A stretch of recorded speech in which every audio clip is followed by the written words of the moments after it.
You are live, Vice Chair Perkins. Vice Mayor, my apologies. We're good. I'll call to order the San Ramon City Council meeting, regular meeting of November 9th, 2021. Before the roll call, the city attorney has an announcement. Good evening, Council. Assembly Bill 361 suspends certain provisions of the Brown Act, allowing public meetings like this one to be held by teleconference in order to help prevent the spread of COVID-19. I ask Mr. Vice Mayor to recognize me after the roll call to confirm certain matters for the record. Okay, Madam Clerk. Councilmember Armstrong. Here. Councilmember Burrows. Here. Councilmember Zafar. Here. Vice Mayor Perkins. Here. And Mayor Hudson is absent this evening. Okay, City Attorney, please. Thank you. Based on the responses to the roll call, please let the record reflect that all council members can hear the proceedings clearly. And if there are no objections, the record will further reflect that each council member believes, based on facial voice recognition or otherwise, that each one who is representing themselves to be a council member is in fact who they say they are. I see 4 thumbs up. So I'll turn the meeting back over to the Vice Mayor with a reminder that all votes must be taken by roll call. Okay, if everyone will please join me in the Pledge of Allegiance. I pledge allegiance to the flag of the United States of America and to the republic for which it stands, one nation, under God, indivisible, with liberty and justice for all. Thank you. Madam Clerk. Item 3 announcements, 3.1 changes and additions to the agenda. We have none this evening. Item 3.2, if you would like to speak under public comment or any item on the agenda, please click the raise your hand button on your computer or *9 on your telephone. At this time, I would like to remind all speakers of the following guidelines for participation in this meeting. I may briefly interrupt your testimony in order to encourage compliance with these guidelines. So when you're speaking, it is important to keep these in mind. No profanity or obscenity. Refrain from personal threats or attacks. Respect all people. Refraining from hateful epithets and demeaning language based on hate of a person's race, religion, sexual orientation, ethnicity, gender, or disability.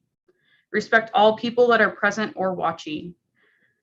I may remove any speaker for the duration of today's meeting for the following reasons: exceeding the allotted time to speak, yelling, screaming, or other behavior that renders this council unable to continue the meeting, excessive profanity or slander, specific threats or fighting words that incite violence, speech that is outside the subject matter jurisdiction of the council or the specific agenda item in which you are speaking. Item 3.3, boards, committee, and commission meetings. A complete list of upcoming city council and committee meetings can be found on the city's website, and you can subscribe to those pages. Okay, now we're at item 4, public comment. At this time, the public is permitted to address the city council on items that are on the consent calendar, including requests to pull an item from the consent calendar. 2, requests for future agenda items. 3, special presentation items under section 6 of tonight's agenda. And 4, items that are not on tonight's agenda. For those in the audience that would like to speak, please use the raise your hand button at this time or *9 on your telephone. We did not receive any written comment for public comment this evening, and we do have 1 request to speak at this time. Would you please allow call-in user number 1 to speak?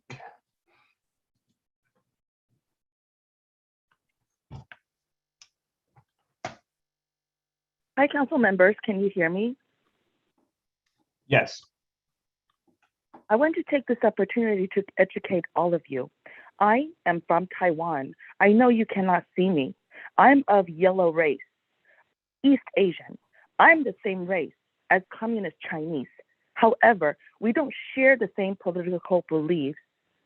It has been in the past when I'm addressing my grievance as a victim of communist Chinese in our community, and you have shut me down and accused me of being a racist. That needs to stop. This is America. I have every right to speak freely without being managed, so to speak, by you in a public meeting. I am so fed up with the way you guys treat me as if I don't share the same race as the communist Chinese. I say it again, we are of the same race. I cannot be a racist as a Taiwanese American to a Chinese, communist Chinese American. However, we do not share the same political beliefs because communist China insists Taiwan is a part of China, but we're not. And when I say that, it's not okay. So I have to be stalked. I have to put up with intimidation, PLA emails to me, threatening my children, me, my family, to the school community, saying that we're a threat of the community. What about all those Hong Kongers? What about all those people who practice a certain religion that the communist Chinese don't like, and therefore they harvest their organs? Please, you need to exercise your freedom of mind as American officials and allow freedom of speech in public meetings. Thank you. Okay, we have, I see Joyce Carr would like to speak. Good evening, Joyce. Good evening. I would like to request that something go on your agenda for a future meeting. We're looking at tearing down Nob Hill Supermarket for housing. And with all the housing that's going into the new Bishop Ranch area, I believe that our city is in need of that grocery store. It's an excellent store. It's the store that my husband and I exclusively use. So again, if you could put that as an agenda item for the future, I would appreciate it. Thank you. Thank you, Joyce. That issue will be coming to the Planning Commission in the not too distant future. Okay, any other public comment? It does not appear we have any requests to speak anymore. And you have no written comments. So with that in mind, I'll entertain a motion for the consent calendar. I can move. Okay, motion by Sabina Safar I'll second. and second by Council Member Armstrong. Madam Clerk, would you call the roll? Councilmember Armstrong, Aye. Councilmember Burrows, Yes. Councilmember Zafar, Aye. Vice Mayor Perkins.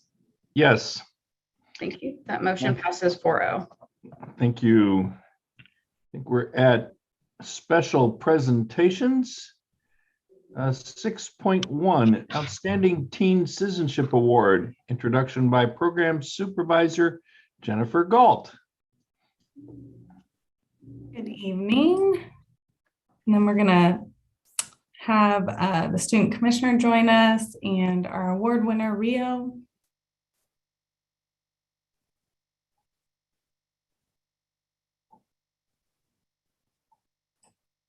All right. Good evening. Thanks for having us. We're here this evening to recognize the Outstanding Teen Citizen for this year. The Outstanding Teen Citizenship Award was created by the Teen Council in 2012. This annual award is selected by the Teen Council and recognizes one high school citizen who has made a significant contribution towards enhancing the quality of life for residents in San Ramon each year. This year, the Teen Council received 7 applications. And now I'd like to turn it over to Genevieve, our student commissioner and Teen Council chair, who's going to be presenting the award tonight. Hi everyone, good evening. Thank you for having me.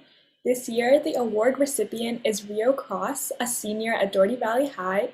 Rio is a dedicated student and a community member who saw a problem with San Ramon and found a way to solve it. One of Rio's favorite activity is tennis, and he noticed the large amount of waste generated by the sport. So during the pandemic, Rio created this tennis ball program, recycling program.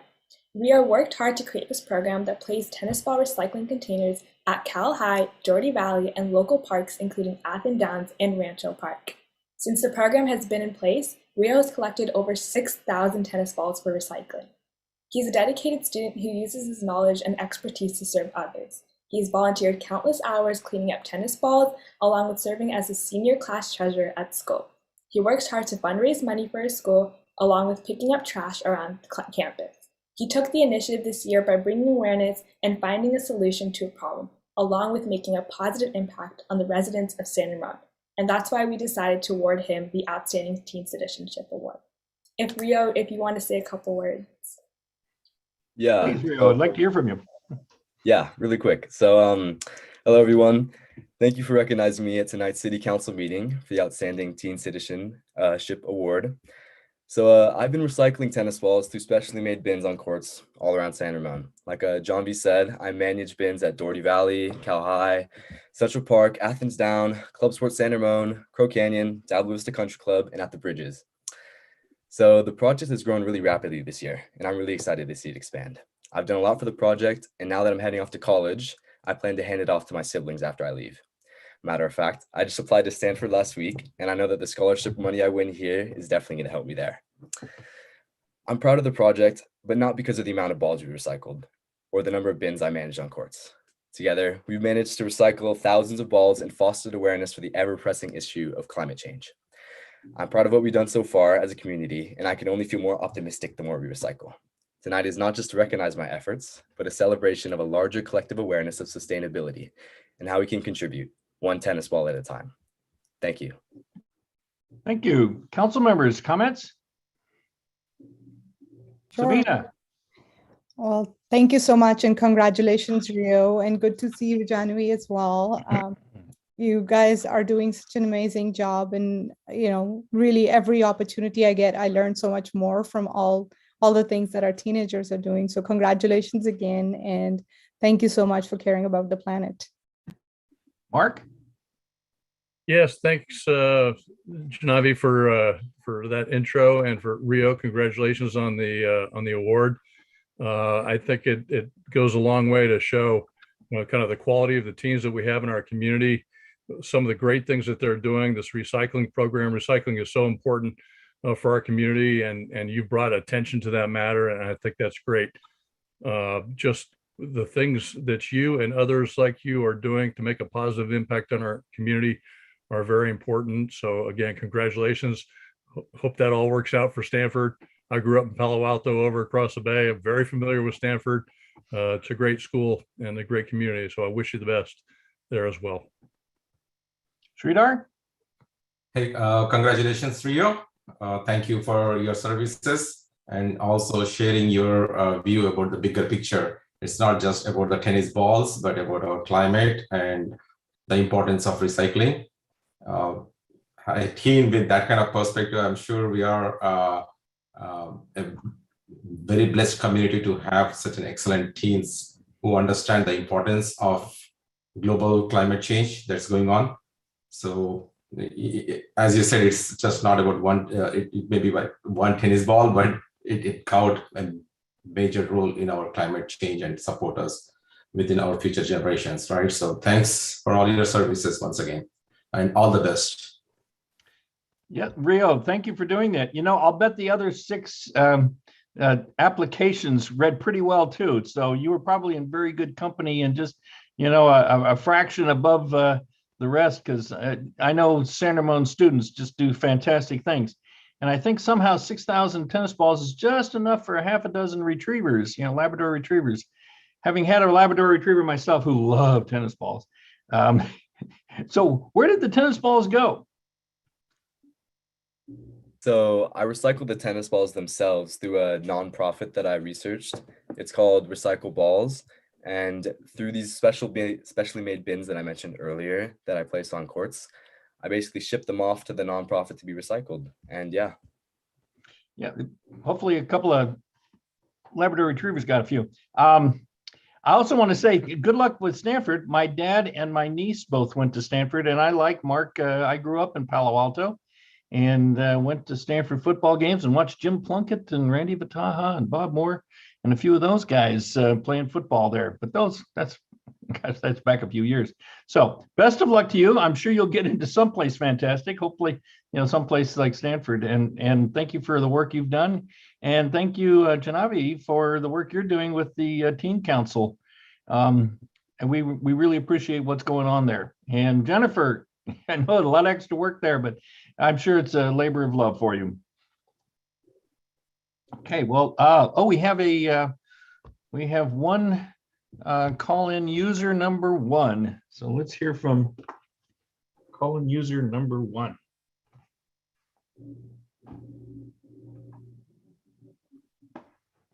Normally, this would actually go during the first, not during a special presentation goes in during the first public comment. So we will move on to recognition of San Ramon Government 101 graduates, introduction by City Clerk, Christina Franco.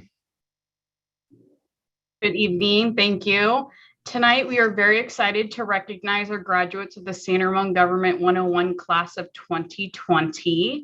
This class did start in February of 2020, but unfortunately was suspended in March of 2020 due to COVID. However, we did resume the class this past October, and we had our last class yesterday evening. Our current graduating class is our 12th class for the city. It represents a very diverse cross section of residents and varying time, residing of times ranging from 2 years to 55 years in the city of San Ramon. This class has been great. I thank them for their patience and sticking with us for a year and a half later. We did have 25 residents start with us, and unfortunately we did lose some along the way, but tonight we do have 17 of our graduating class. And I would also like to thank the City Council and our city staff who support this program. We would not be able to put this class on without all of their help and assistance. Normally we would present the graduating students with certificates, but unfortunately we can't do that this evening, but we did give them a certificate last night at class. So please join me in congratulating the following Gov 101 class participants: Richard Adler, Mark Armstrong, Roger Bergman, Rick Brutrus, Bob Davis, Jarrett Farias, Rashmi Govias, Tony Hart, Brandon Heitch, Jeannie Lee, Ethelyn Ryan, Sally Scholl, Stephanie Turman, Srinivas Vardari, Kenny Vong, Jack Worthington, and Simone Finney.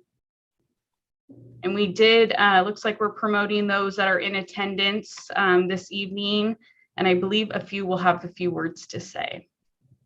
Okay, can we get some comments? We're going to start with Mark. I'm going to put you on the spot, Mark, as a class member. Tell us about what you learned from the class. Well, it was a great class, and we started out pre-COVID, and then of course COVID hit, so we got delayed. But I want to thank the city manager, all the department leads, and all the presenters. Special thanks to Christina and Joan and the city clerk crew who helped orchestrate the whole thing. The classes were very informative. It gave us a chance to see city facilities. We got to learn about how the city operates, learned some about the history of San Ramon, and a bus tour by Bill Clarkson around the city to some sights unknown that most of us had never seen before.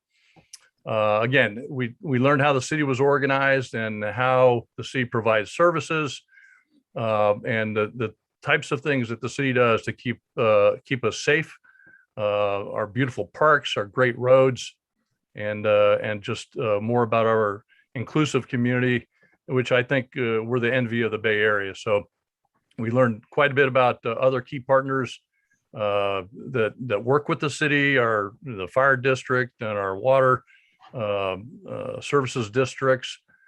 Just some great initiatives that are going on in the city. So again, I can't thank you all enough. As I told the group last night, I spoke to the group a little bit from a council perspective, and I shared that this is a great opportunity for all those to kind of learn about the city and potentially become part of the bench for future city council. I wasn't on city council when I started the course, and I am now. I think that, that's a great example there of what the potential of this course and others like the Planning Academy, Citizens Police Academy, service on our commissions, service on our committees. There's so many different opportunities to serve in our city and get involved. And I think Government 101 is a great way to get that foot in the door and learn about our city. So that'll probably wrap up not only my attendee comments, but also my council member comments.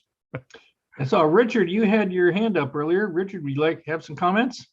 Yeah, just briefly, Mark covered most of some of the ideas I had, but I gotta say, every time I get involved in one of these classes, I leave impressed with the way the city operates and the people that are doing what they're supposed to do in a very professional manner. And we covered public services and engineering, transportation, planning, police, and fire. Last night was amazing. The police chief discussed, what the fire department does along with his staff, and they played a 911 clip of a call in where a dispatcher helped a young, I think 9-year-old of somebody who had drowned, had a heart attack, and she helped him through and helped save the young man's father's life. And listening to that was quite emotional and very moving. And it just shows what kind of good people we have working for San Ramon.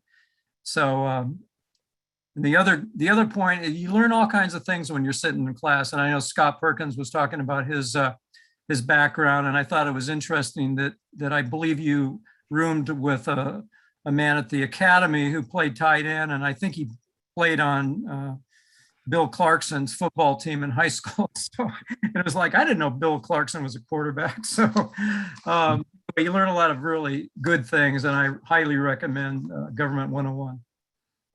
I see Sally in the audience, and she's a member of our Open Space Advisory Committee. So Sally, if you have comments, hit your unmute button, and love to hear from you. Unmute. Can we help with the unmute? You're still muted. Yeah, I became on the Open Space Committee after we started this too. And I'm really proud to be on that committee. And by the way, we have a hike this Saturday, if anybody's interested, meeting at Doherty Valley Station. But I am just so impressed with our city, my city. I've kind of always been involved, but in the background for years and years and years and years.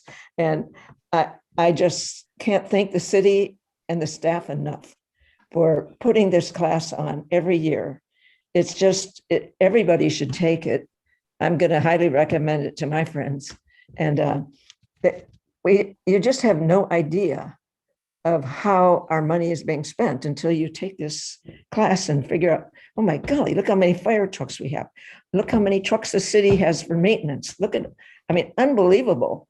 And so our tax money is really going to good use. And I thank all of you for putting this on every year. I think you're the one, Sally, that was 55-year resident. Is that correct? Yeah, I moved into this house in 65. Yes. And you were also on the charter committee, weren't you? I did a lot with incorporation. Is that what you mean? Yeah, the incorporation committee. I'm sorry. Yes. Mm-hmm. Yeah. Yep. Your legacy is very, very broad and spread all throughout the city. You have a lot to be proud of here. Okay. Tony, do you have something you want to add? I do.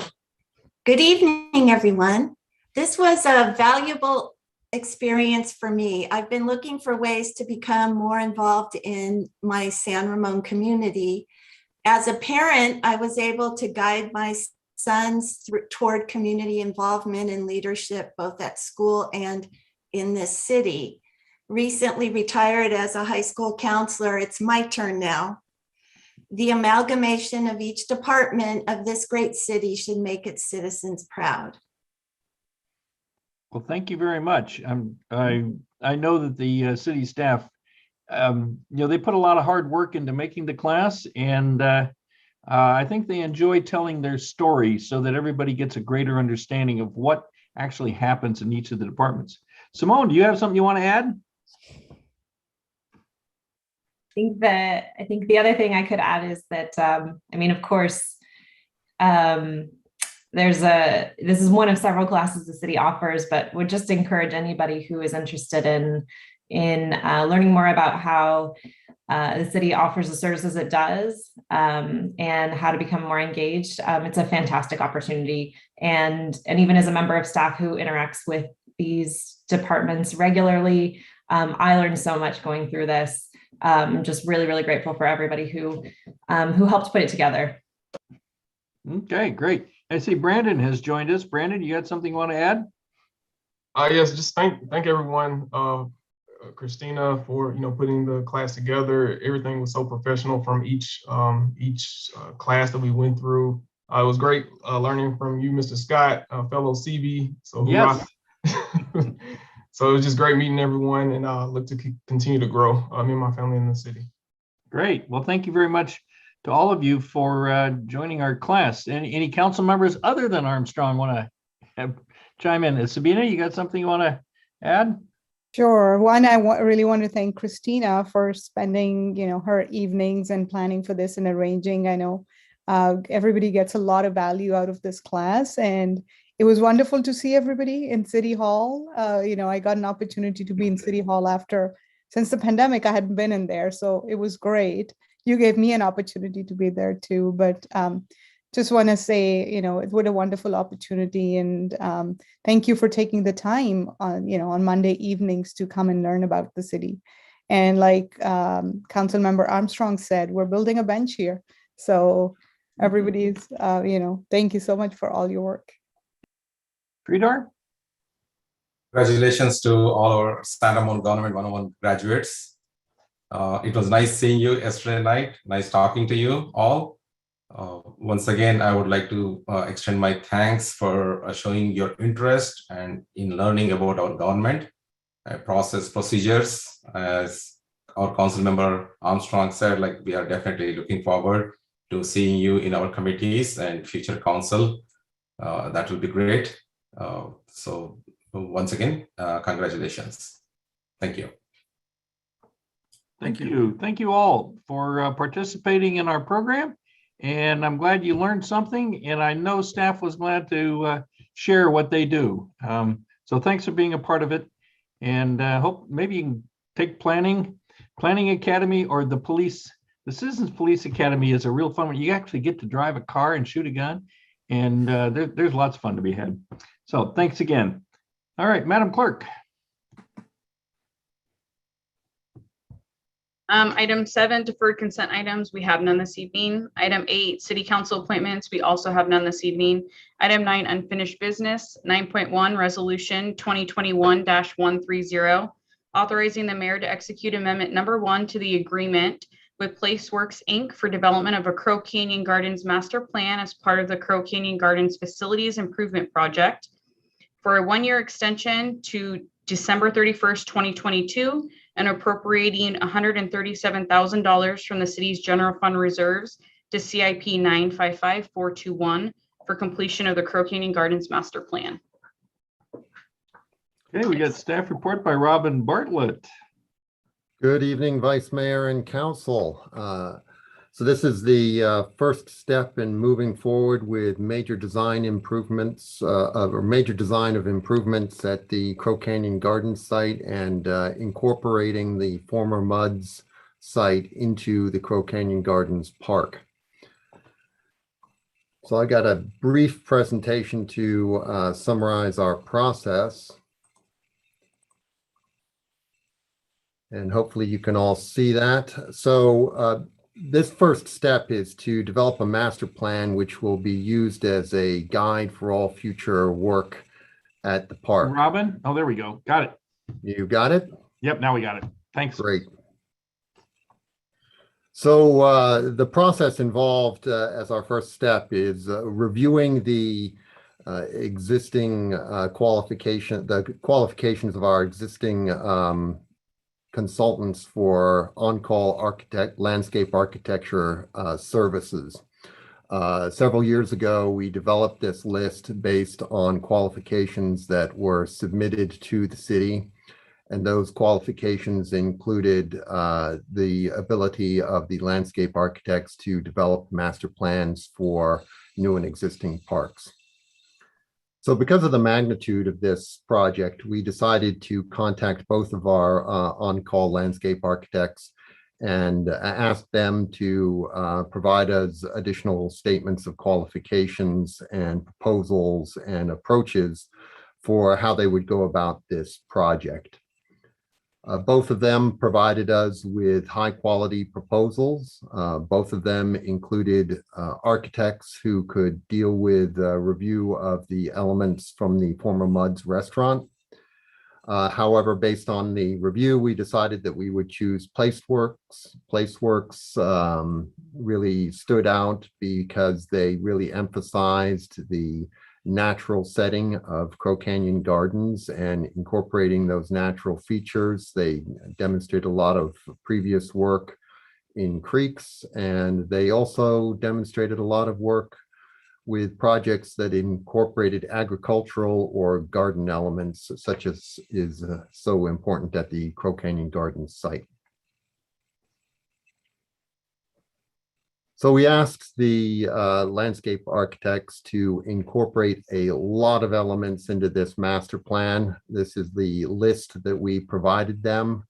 I won't go through it all, but a couple of the key items that we've talked to them about are installing permanent restrooms, expanding the community gardens plots, installing shade structures, consideration of an outdoor kitchen area. And importantly, we asked them to develop a sub-plan to preserve elements of the Mudd's restaurant, as well as to demolish those elements not selected to be preserved. And we asked them to do a detailed evaluation of the existing structures from the restaurant and use that so that we can have this basic information available to us so that in a future step, we can move forward with the development of plans and specifications and estimates for preserving what we want to preserve and demolishing what needs to be eliminated. The landscape architect provided us with a proposed budget to which we've added a small contingency. That proposed budget is $165,000. There's currently $28,000 available in CIP 955421, which is an old CIP that was established for making improvements at the park. That means we have an estimated need of $137,000. So if you approve this allocation, then we can begin work immediately. As the work evolves, we will make presentations to the Park and Community Services Commission with drafts and receive their comments. We're expected to be able to meet with the commission in spring of 2022. This entire process is expected to take about 6 to 8 months. And that's all I had. If you have any questions. So, council members, do you have clarifying questions of staff? Okay, then we'll go to, Mark, please.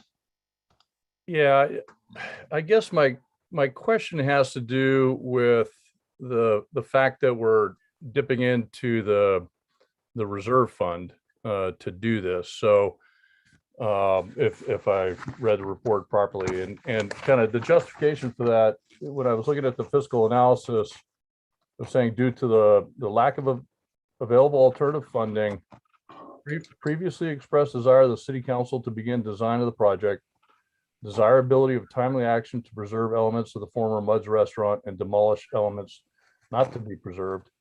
And then the staff recommends required funds be allocated from the city's general fund reserves. And I get all that. I don't know that there really is a great urgency, but I also am trying to look at, what is it that we're trying to do with, what are we supposed to be doing with our reserve fund? I don't know what the current status is on it right now. Some of the finance committee folks are may be able to have that, or Kelly might have that at his fingertips. But I guess my question is, we have a policy not to drop down below 36%. I think we were at one point, we were around, we needed to maintain about 18.1 million to maintain that 36%. And we were projected to be at 18.7 million by the end of this FYI. I don't know if that's still current information, but this 137,000 isn't really that much of a dent into our general reserve fund. I don't know what it amounts to, probably, maybe only 0.5% or something, but will we drop, the question is, will we drop below 36% if we tap into the reserve fund with this to get this $137,000? Kelly, Mr. Sessions, can you help us with that? Yes. Oops. I guess I need to turn my video on. Okay. No, I would say that this would not put us under the 36%. At 137,000, we could spend that money and still stay within the policy. Okay. With some margin to spare? Yeah. By, I want to say, several 100,000. Okay. I mean, and the reason I bring it up, I get the whole idea of, using it for extreme events, COVID, things like that, emergencies, and we often talk in those terms for our reserve fund. And we have some priorities to talk about infrastructure and quality of life and improvements, et cetera. But we're also supposed to maintain a secure financial base. I just want to make sure we don't go down a slippery slope of using the reserve fund too often and too much.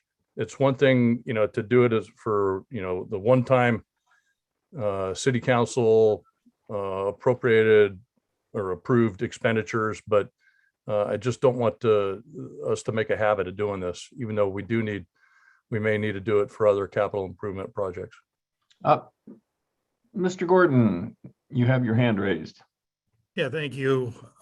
Just for clarification, this is kind of a one-off project, if you will. This has been ongoing, as you know, for several years. And so this generally would show up at like a mid-year budget adjustment, which contemplates any adjustments when we come together and analyze the budget that could actually add to additional appropriations to the existing budget.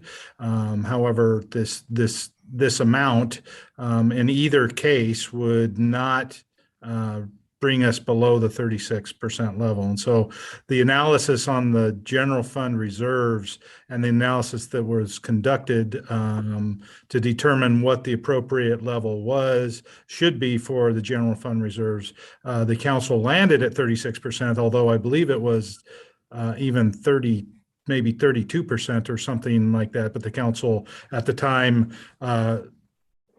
was not comfortable with 32 and set it at 36.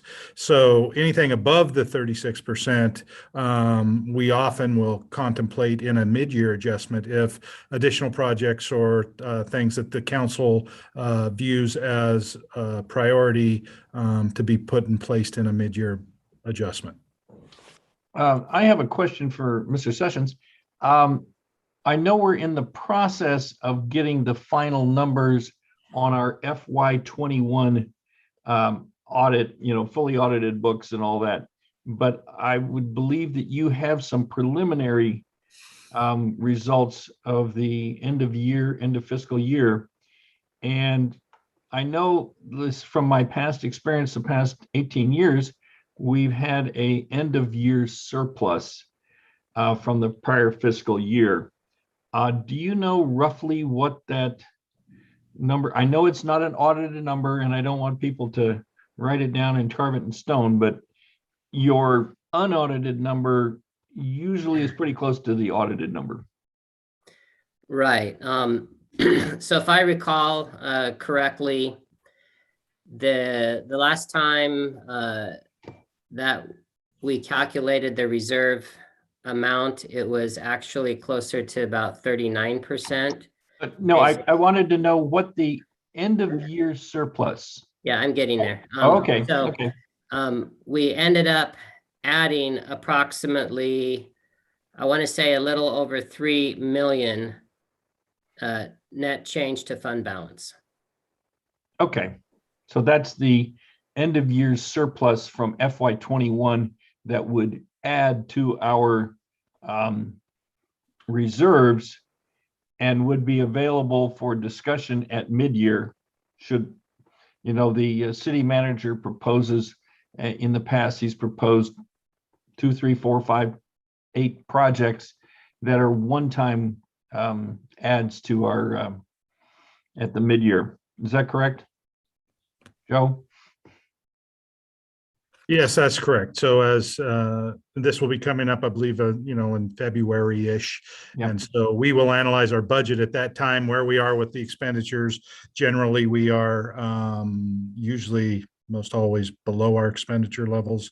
And then we analyze the revenues as well and make adjustments. We also contemplate the one-time projects, especially if there's a time-sensitive need to do so. And then if you remember, there were a handful of projects and issues at the previous budget, and I can't unfortunately tell you exactly which ones those were, that we discussed with the council, that we said this was something there that the council was interested in, but better left to be addressed at mid-year if you want to continue. And so we will kind of take all these things to you at mid-year and go through it again.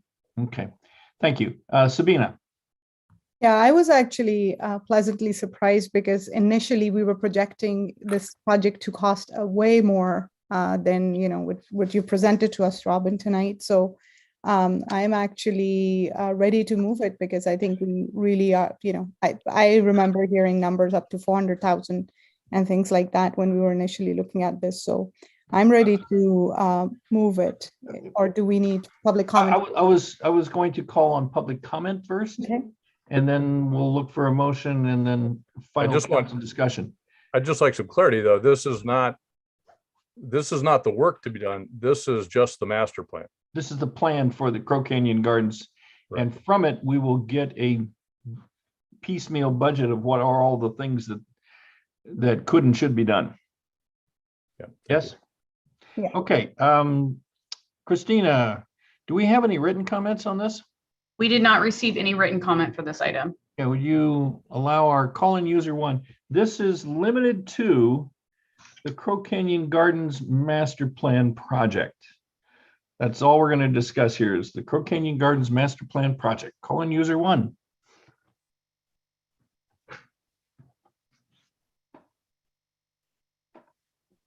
Vice Mayor, why did you strip me of my right to pull the consent item for the consent agenda? You never allow the public to pull items, you know that? Oh, well, I'll respond to that by saying back in the public comment during which you spoke, items, the first thing I mentioned, I mentioned it for, stop. I mentioned specifically 4 items that were in public comment. First item, items that are on the consent calendar, including requests to pull an item from the consent calendar. Second was requests for future agenda items. Third was special presentation items for section 6 and items that are not on the agenda. So if this is not about item number 9, you then skipped. I have the right to pull the agenda. You had your time. Thank you. All right. No, I did not. And I want to speak to this item. Excuse me. Okay, go. You've got 1:55. This is a waste of money. This is just more money going to consulting. That is going nowhere. It's just more consulting and more consulting and more consulting. Get to the work. Okay, thank you very much. All right, I will entertain a motion. I will move. I second. Okay, motion Safar and second Burrows. Madam Clerk? Councilmember Armstrong, Aye. Councilmember Veros, Yes. or Councilmember Safar, Yes. and Vice Mayor Perkins. Yes. Thank you. That motion passes. Okay, Madam Clerk. Good evening. Item 10, new business, 10.1, Notice of Government Finance Officers Association Certificate of Achievement for Excellence in Financial Reporting for fiscal year ending 2020. Introduction by Kelly Sessions, Administrative Services Director. Kelly. Thank you. Good evening, Vice Mayor, members of council. I am so pleased to announce that the Government Finance Officers Association, that we all know as GFOA, has awarded the Certificate of Achievement for Excellence in Financial Reporting to the City of San Ramon for its comprehensive annual financial report that we call the CAFR for fiscal year ended June 30, 2020. This gets an impartial review by peers and by professionals, and this report has shown to demonstrate a constructive spirit of full disclosure to clearly communicate the city's financial story and to motivate potential users to read the report and to utilize the information that's in it.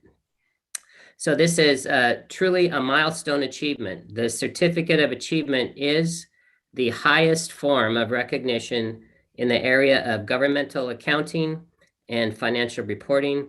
And so this attainment represents a significant accomplishment by the government and its management.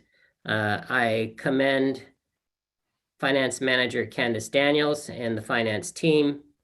And this now represents the 17th year in a row that the City of San Ramon has received this award. So we will keep up the good work and keep bringing the gold home.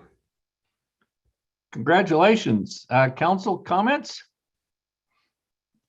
Sabina? Just congratulations.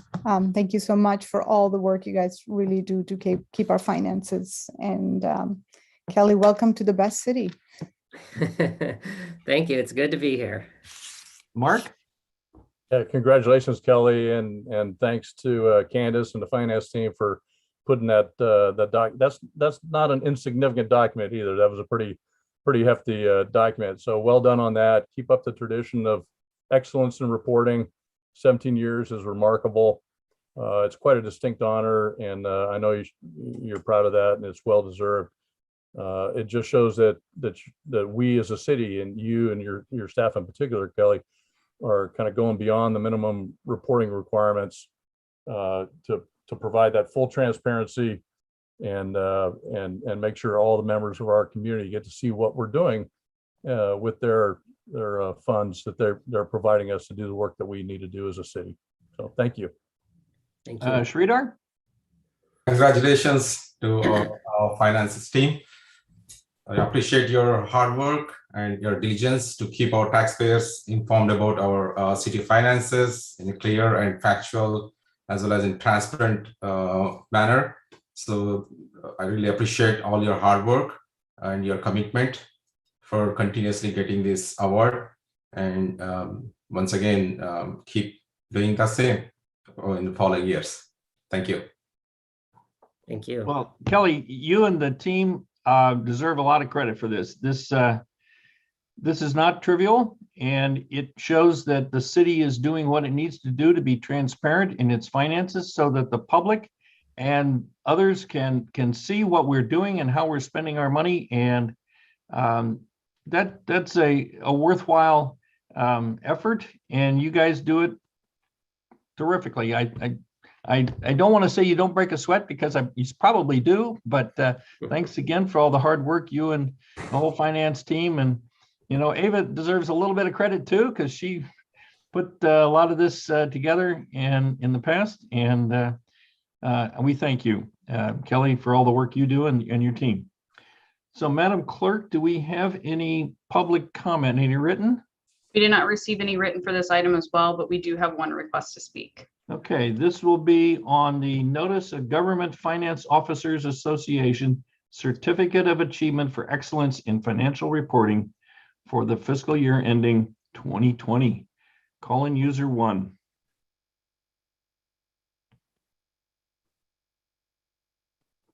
Hello, can you hear me? Yes. I almost lost my dinner. You guys are incredible. Yesterday in the Finance Committee, this team that you just praised lavishly. Is this about admitted the that Government Finance Yes, Officers Association Certificate of Achievement for Excellence in Financial Reporting? yes, it is. And I'm saying that they don't deserve it Yes. because the city misreported the value of EPMC for retroactive pay adjustments. What excellence is that? The city misreported the value of EPMC for Tier 1 miscellaneous members. Specifically, the city reported 8% for Tier 1 miscellaneous employees, when the resolution on file was only 7%. And I'm reading verbatimly from a report that if you, Vice Mayor, and council members of FAR were paying attention yesterday, you would have caught it. This award makes me want to barf. Thank you. Okay, council member comments. We'll start with Sridhar. Oh, we already did council member comments, didn't we? We did, yeah. Thank you. Good job. Yes, you guys do a fabulous job. Okay, there is no council action required. So Madam Clerk, we're on to 10.2. Item 10.2, public hearing number 1, the 2021-22 redistricting process, introduction by City Attorney Martin License, and presentation by Michael Wagaman of Wagaman Strategies. Good evening again, Mr. Vice Mayor and Council. It doesn't seem that long ago, but back in June of 2019, the Council adopted an ordinance establishing district elections for the first time in San Ramon. Those first district elections in the city took place in 2020, with the elections taking place in districts 1 and 3, and the mayor being elected at large. We are going to hold elections in districts 2 and 4 in 2022, and again hold a mayoral election at large in San Ramon. But in between these two elections, we have received data from the 2020 census, and that has given us a picture of changing demographics within the city. And the city has since annexed a significant amount of land on top of that. So state law says that we have to re-examine the districts and adjust them to create fair districts for 2022, allowing for the new demographics. So the process for amending district boundaries is similar to the one we used in creating them. This is the first of at least 4 meetings that the council must hold under state law before we can adopt new district boundary maps. And again, just as in 2019, we are fortunate to have Michael Wagaman, the city's independent demographer, to guide us through this process. Michael is here to give us more detail on the process of redistricting and on the criteria for creating districts, and also to solicit input from both the council and the public on how these maps should be drawn. So we will be doing public outreach throughout the process so that we can get as much participation from all corners of the city as possible. So without any further ado, I'll turn it over to Michael, who will guide us through the presentation. Good evening, Council, and I know you're all super excited to see me again, but we'll get through it, I promise.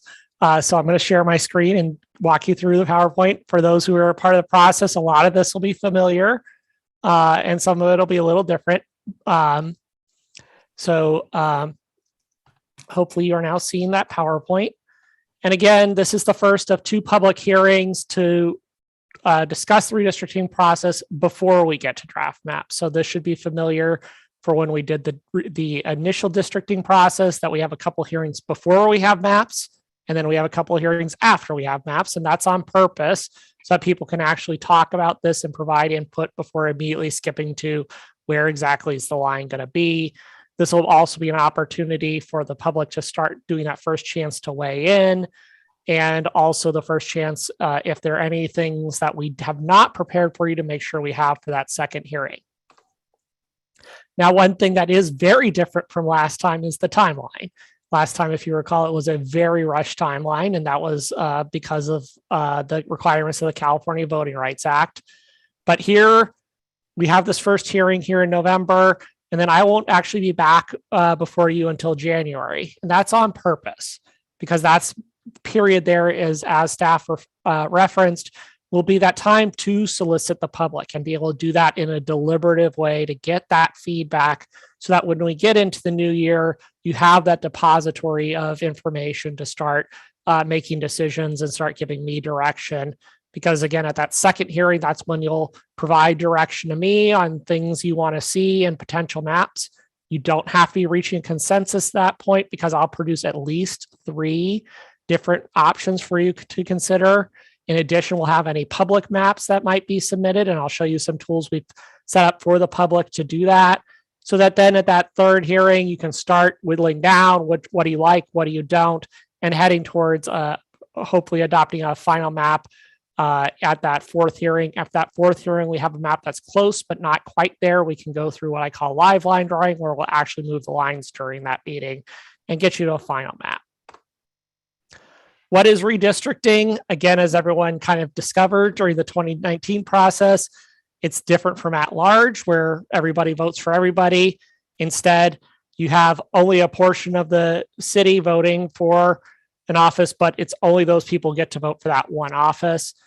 And even though you just went through that process, redistricting is a 10-year process where you are capturing the populations that shift over time. And redistricting is simply the effort of redrawing lines to capture those changes. But it matters because those lines affect how people are represented in government. And unlike the last process, these lines you'll have for 10 years. So it's important we have a good process to get them right. Lots of standard reasons why you would have to redistrict, chief of which we've had a new census, which tells us a lot about the city, which I'll walk you through in a moment. There's some little changes to federal and state law that have happened even since 2019. And the other reason is public input. It's an opportunity for people to tell you what's working and what isn't. In addition, within San Ramon, there are some special things that have popped up, which I will walk you through. One of which is, as was referred, the city has annexed a portion of land that does have people, a significant number of people in it.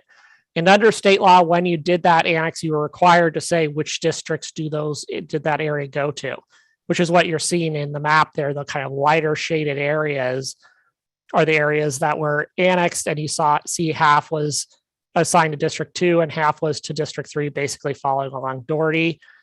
But that wasn't a part of the original districting process, and that's something that you will have the opportunity to revisit. But that's pretty straightforward. The next part is a little less straightforward in that the census, when they do the count, isn't just a new count of every single person in the country. When they do that, they also change the census geography, which is how they report that data, because they don't report it household by household, because that would be violating people's individual confidentiality. They use what they call census blocks. And in California, in the last census, they had 700,000 of those. They deliberately try to consolidate those down to the much more reasonable 520,000. But those new census blocks don't always conform to new existing district boundaries. And when they don't conform, you have to make a change, because you need to use those census blocks, because they are really the Lego blocks we use for redistricting. And just like regular Lego blocks, you're not allowed to saw them in half. You have to use them as you get them. And we did have a problem here. And I'm going to draw your attention first to the map on the left with the blue lines. And you see 3 areas that are highlighted in purple, green, and orange. And those are actually 3 different census blocks. And you're seeing the parcel boundaries underneath them. And the blue lines are the district boundaries that were adopted. And you'll notice that in all 3 cases, those lines as adopted are no longer conforming to the census geography.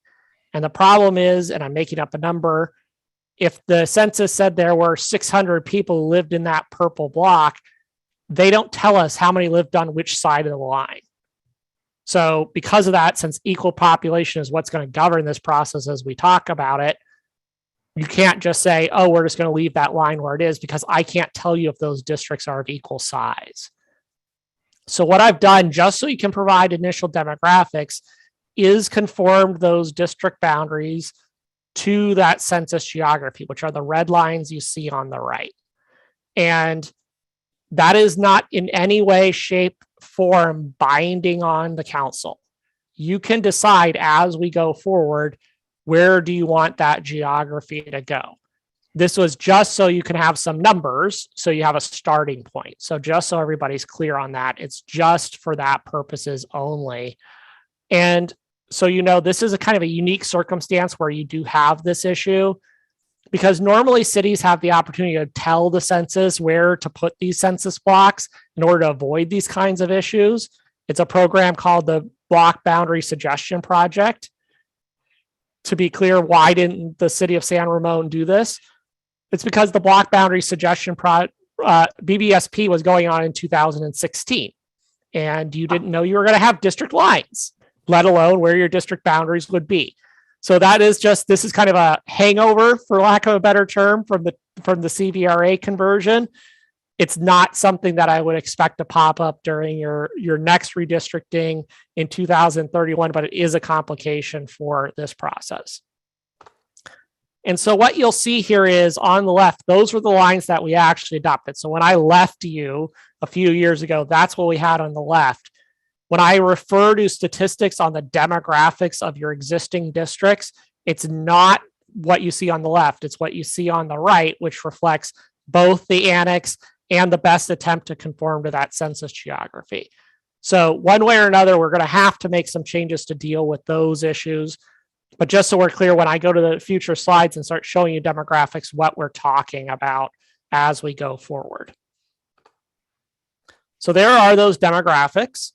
And what you see is that, and I'm sure it's no shock to you, that there has in particular been disproportionate growth in District 3, which should not be surprising. So there is going to be, even if you're good with the annex, even if I put those split blocks in the right place, we would still have to do changes to at least balance out that population between Districts 3 and 4 in particular.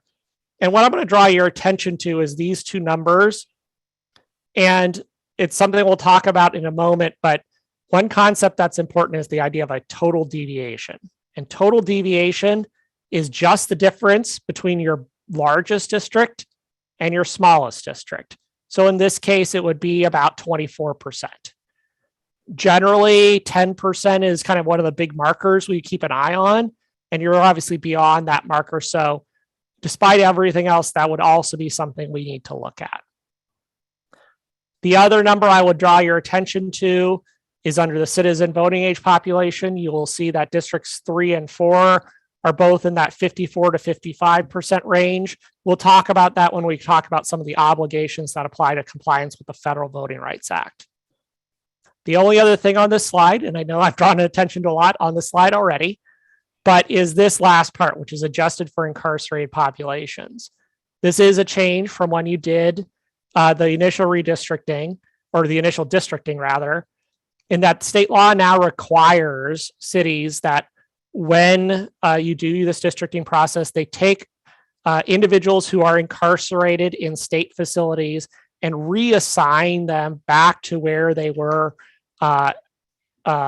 before they were incarcerated. That doesn't have a big impact in San Ramon because you don't have a facility. If you're in a jurisdiction that did have a state facility, it can make a huge difference in the process. But because of all the things I talked about, the annex, the census block issues, and this incarcerated population number, if you were to Google what is San Ramon's population, you may well not get that number. It's not because I was, failed high school math or anything like that. It's because we're dealing with several adjustments to those numbers that we're having to account for and build into this. So just so folks know, if somebody comes up to you on the street and says, I looked on, X website and it says there's 84,000 people, why are you saying there's 86? It's because there are these couple of extra complications we're having to deal with. A quick question. Are county incarcerated redistributed back to the city of origin? Or No. just state? So there's 3 different tiers. So for federal populations, they're actually just excluded from the count. For state incarcerated, they are reassigned to where they were incarcerated from, and counties are left where at where they are. And there's actually a program to try to assign those back to count for those at the time of incarcerate, at the time of the count. Okay. So 3 different tiers of stuff. Okay. Criteria, these are going to be very familiar to what you did. They've actually changed slightly, but the only thing that really significantly changed, besides changing some terminology around, is that they did put in a formal ranking order. So I'm going to go through these in the rough ranking of order. That doesn't mean that you just absolutely have to do 1, then you go on to 2, then you go on to 3. There is a balancing act. So you might have some population deviations, for example, to account for a community of interest, but it does give you, when there's a, competing criteria, some ranking of, which one of these is more important than the other. Equal population is usually pretty easy to understand, though I walked you through there are a couple nuances in just saying how many people there are. But equal population doesn't mean exactly the same. So we're not trying to get each of these districts to be exactly the same size. And the terminology in state law is substantially. And what that means is that where you have districts that aren't of exactly the same size, you want to have a reason why. So you want to be accomplishing some other goal that is one of these traditional redistricting criteria. And again, it's no longer considered a safe harbor, but a general safe of rule to keep an eye on is that difference between that largest district and that smallest district within 10%, i.e. plus or minus 5% roughly. So that's something we're going to want to keep an eye on. Federal law focuses heavily on issues of race and ethnicity and making sure that protected classes and folks who have sometimes had been challenged in their ability to engage in the democratic process, that their voting rights aren't diluted and they aren't excluded from the process. But it is a balancing act in that under federal law, race cannot be the predominant factor in the process. It has to be balanced with traditional race neutral criteria. And you can't make these other criteria I'm going to talk about subordinate to considerations of race. But at the same time, under the Federal Voting Rights Act, there are times you explicitly have to consider race, particularly again to avoid depriving a minority group of their opportunity to elect a candidate of choice. And that's when, again, I was referring to some of those demographics, which I'll get to in a moment. But before I get to those, there's 2 ways you can really run afoul of the Federal Voting Rights Act, one of which is cracking. So if you imagine those red dots on the map are a protected class, i.e. Asian Americans. If you see in the first example, you're splitting them up into multiple districts so that they don't have an opportunity to elect in any. The other idea is packing, where in that example, you're putting them all into one district where if they were distributed in a different way, they might be able to elect in 2. So those are the issues that we're going to be keeping an eye on to make sure we're complying with federal law. So this is a map of the API community within San Ramon. This is probably in no way shocking to you that it is heavily concentrated in the eastern portion of the town. And so and as you see, you do have 2 districts that are already over 50%. And 50% is one of those big markers of can a group constitute a majority in a district. So as we reconstitute those lines, we'll want to be keeping an eye on those issues, while again, making sure the process isn't being driven where race is the predominant factor. So if race and ethnicity is probably the most complicated part of redistricting, contiguity is one of the easiest. Every part of the district needs to be touching every other part of the district. So in that example on the right, you can see that purple district isn't touching, it's separate. So you can't connect the southeastern portion of town to the northwestern portion of town with nothing connecting them in between. Communities of interest. This is a key concept because often people say, well, why don't you just draw districts as squares? Just draw 4 squares. And the reality is because districting is about representing people. And people don't all live in neat squares, right? And in this example, you can see on the right, Those 4 districts that look very neat and tidy may not be that neat and tidy if you imagine those red dots were a community. And what you've done is you split it up into lots of different districts, so it can't have a voice in any. Community of interest under state law is defined as a population with common social or economic interests that should be in the same district for purposes of fair representation. That's a fancy way of saying, who do you go with? Who should you be voting with for purposes of defining who's on this body? And the key thing is there's no definitive database of this. I can't pull up a database of every community of interest in San Ramon. It does not exist. And so this is a key place where we can take advantage of this longer time period to solicit feedback from people who live in San Ramon about what those communities may be. Another concept here is understandable boundaries. Understandable boundaries is pretty understandable in that once we are done with this process, if somebody goes up to you and says, what are the boundaries of District 3? You should be able to describe those boundaries to them such that they know what the hell you're talking about. We're going up Main Street and then take hook and a right down the creek and blah, blah, blah, blah, blah, right? That's all this is. And those boundaries may not, again, be squares. Topography is not to work that way. Mountains, hills, valleys, that's all the kind of stuff that just doesn't follow straight lines always.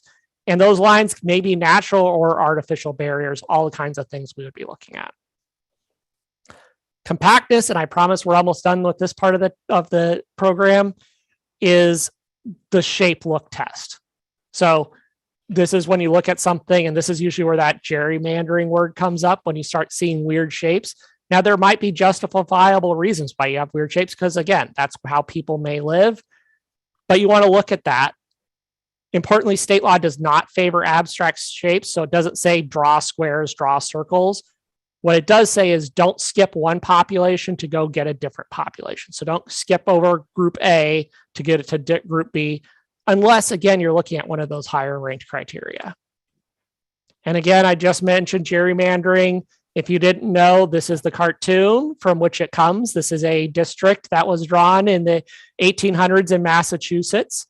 And it's named after the governor at the time.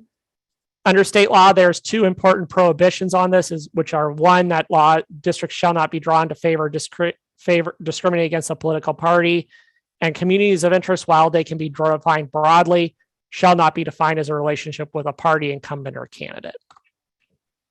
So again, just remember, we're trying to get districts of roughly equal size. That doesn't mean exactly.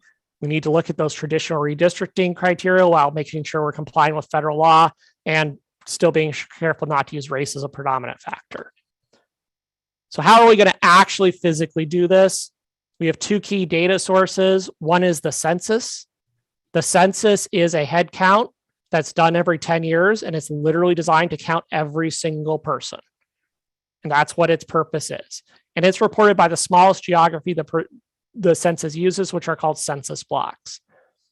The other big data source we're going to use is the American Community Survey, or ACS.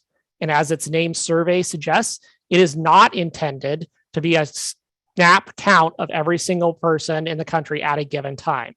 Rather, every month, a portion of San Ramon is sent a survey from the federal government, which they fill out and return. The federal government in turn takes the 5-year average of those and reports those once every year. And that's where we get the data that we use for the racial and ethnic data that's used for compliance with the Federal Voting Rights Act. Normally, that is only reported by census blocks, which are bigger than census block groups, which are bigger than census blocks, as you'll see. But California actually takes the extra step of breaking it down to those census blocks. So this is those census blocks, those green lines you see on the screen. So those are the building blocks we have to work with. And again, you're not allowed to saw a Lego block in half. And then you see those blue and red lines, which represent those block groups and those block tracks. The American Community Survey reports not only racial and ethnic data, but other questions. So if you asked at some point, where are the renters, for example, I might pull data from the American Community Survey, but it's only going to be available by that larger chunks of geography, which is, again, where public input is important in giving a much finer picture of the city. Now, 642 census blocks is a lot of Lego blocks to ask the public to keep track of if they want to participate in this process. So as a result, one of the things I do is I create what we call slices, which are these black lines you're seeing. They're based on that census geography, along with understandable boundaries within the city, and also your existing district plan. So this is designed for the sole purpose of facilitating the public should they want to submit their own redistricting plans.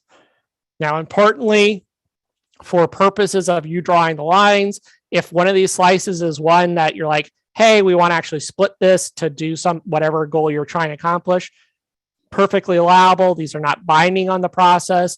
The only limitation is if you did split a slice, you need to use the green lines. So we have to go back. So you can split those slices, but we have to, you can't split the census blocks. And you'll see how those slices work functionally in a moment. But again, just as a reminder, we're at the start of this process where we have 2 hearings before we draw maps, and then we'll have 2 hearings after we draw a map afterwards to actually look at maps and get you towards a final plan, which by state law must be adopted no later than April 17th. So that month gap between March 22nd and April 17th is on purpose. So we have a little cushion, just in case. For public input, and we're going to show those tools, there's 2 big ways the public can participate over the next few months in particular. One is by telling you, just simply answering, what is my community of interest?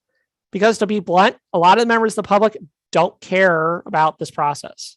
They don't care about necessarily how this body is formed and how it's elected. But they can tell you what their community is. They know what their neighborhood is. They know who they go together with.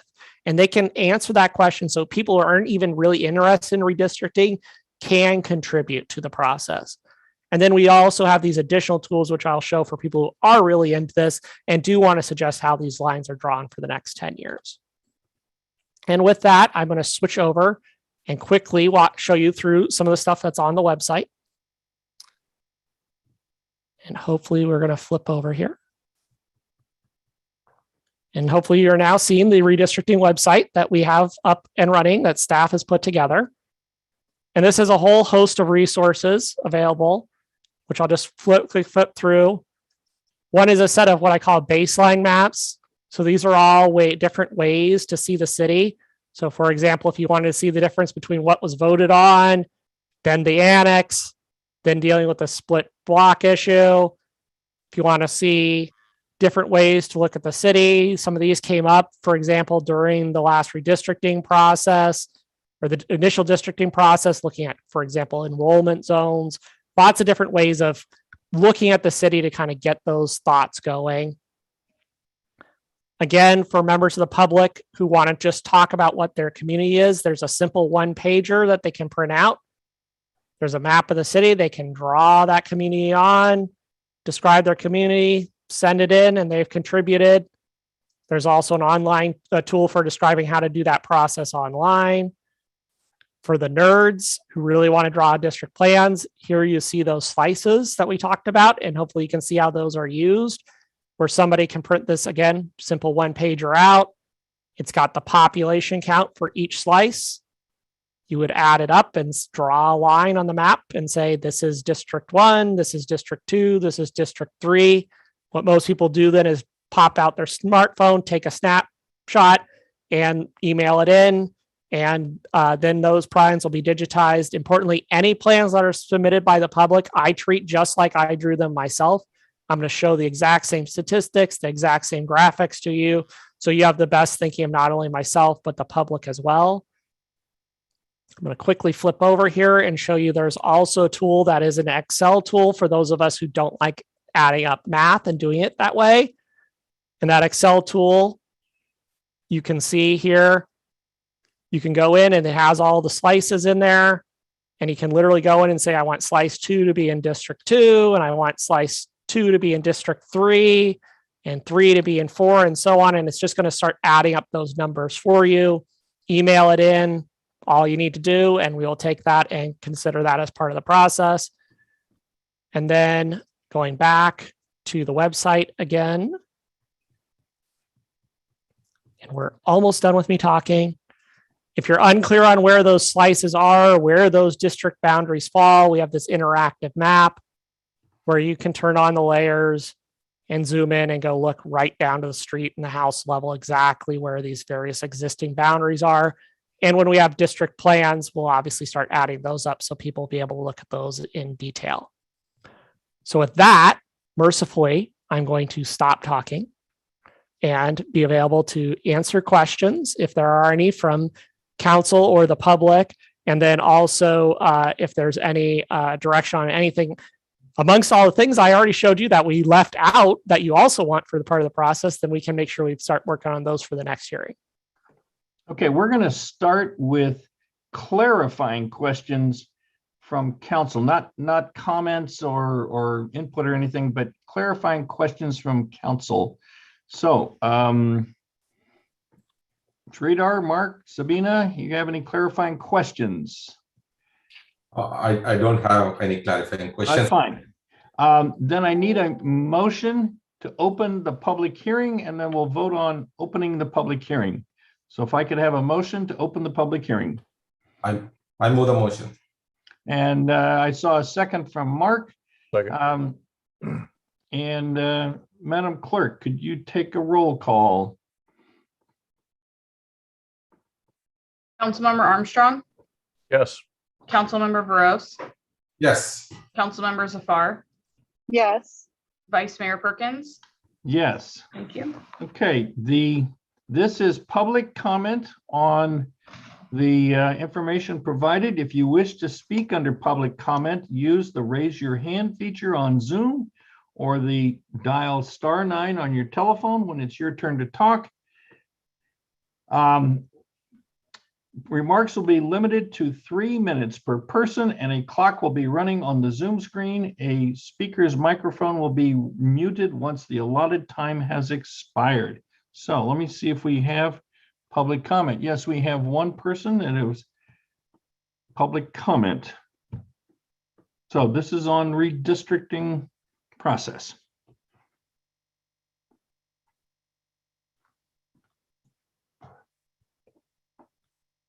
Hi, Mr. Wackerman. Are you the one who was here during the Asian redistricting? You look a little different. Are you the same person? I was here for the San Ramon districting process, which I think was your question. Yes. Is that you? Yes, I was the same demographer during the initial transition to district elections. Okay. I went to every single one of the meetings that you attended. I want to share with you what is my life like after we have done redistricting. I can never fail to go to a public meeting in my city because the redistricting have produced extremely inexperienced, incompetent council members and who just cannot discern what the staff are telling them and cannot read reports and ask proper questions. This is what racial equity has brought us: inferior political quality of life. Thanks so much. How much are we paying you this time? 30,000, 50,000? You should have been paid by those Asians who hired you last time. I don't know why we have to pay you to give us something Please, inferior. no attacking comments. Now we cannot.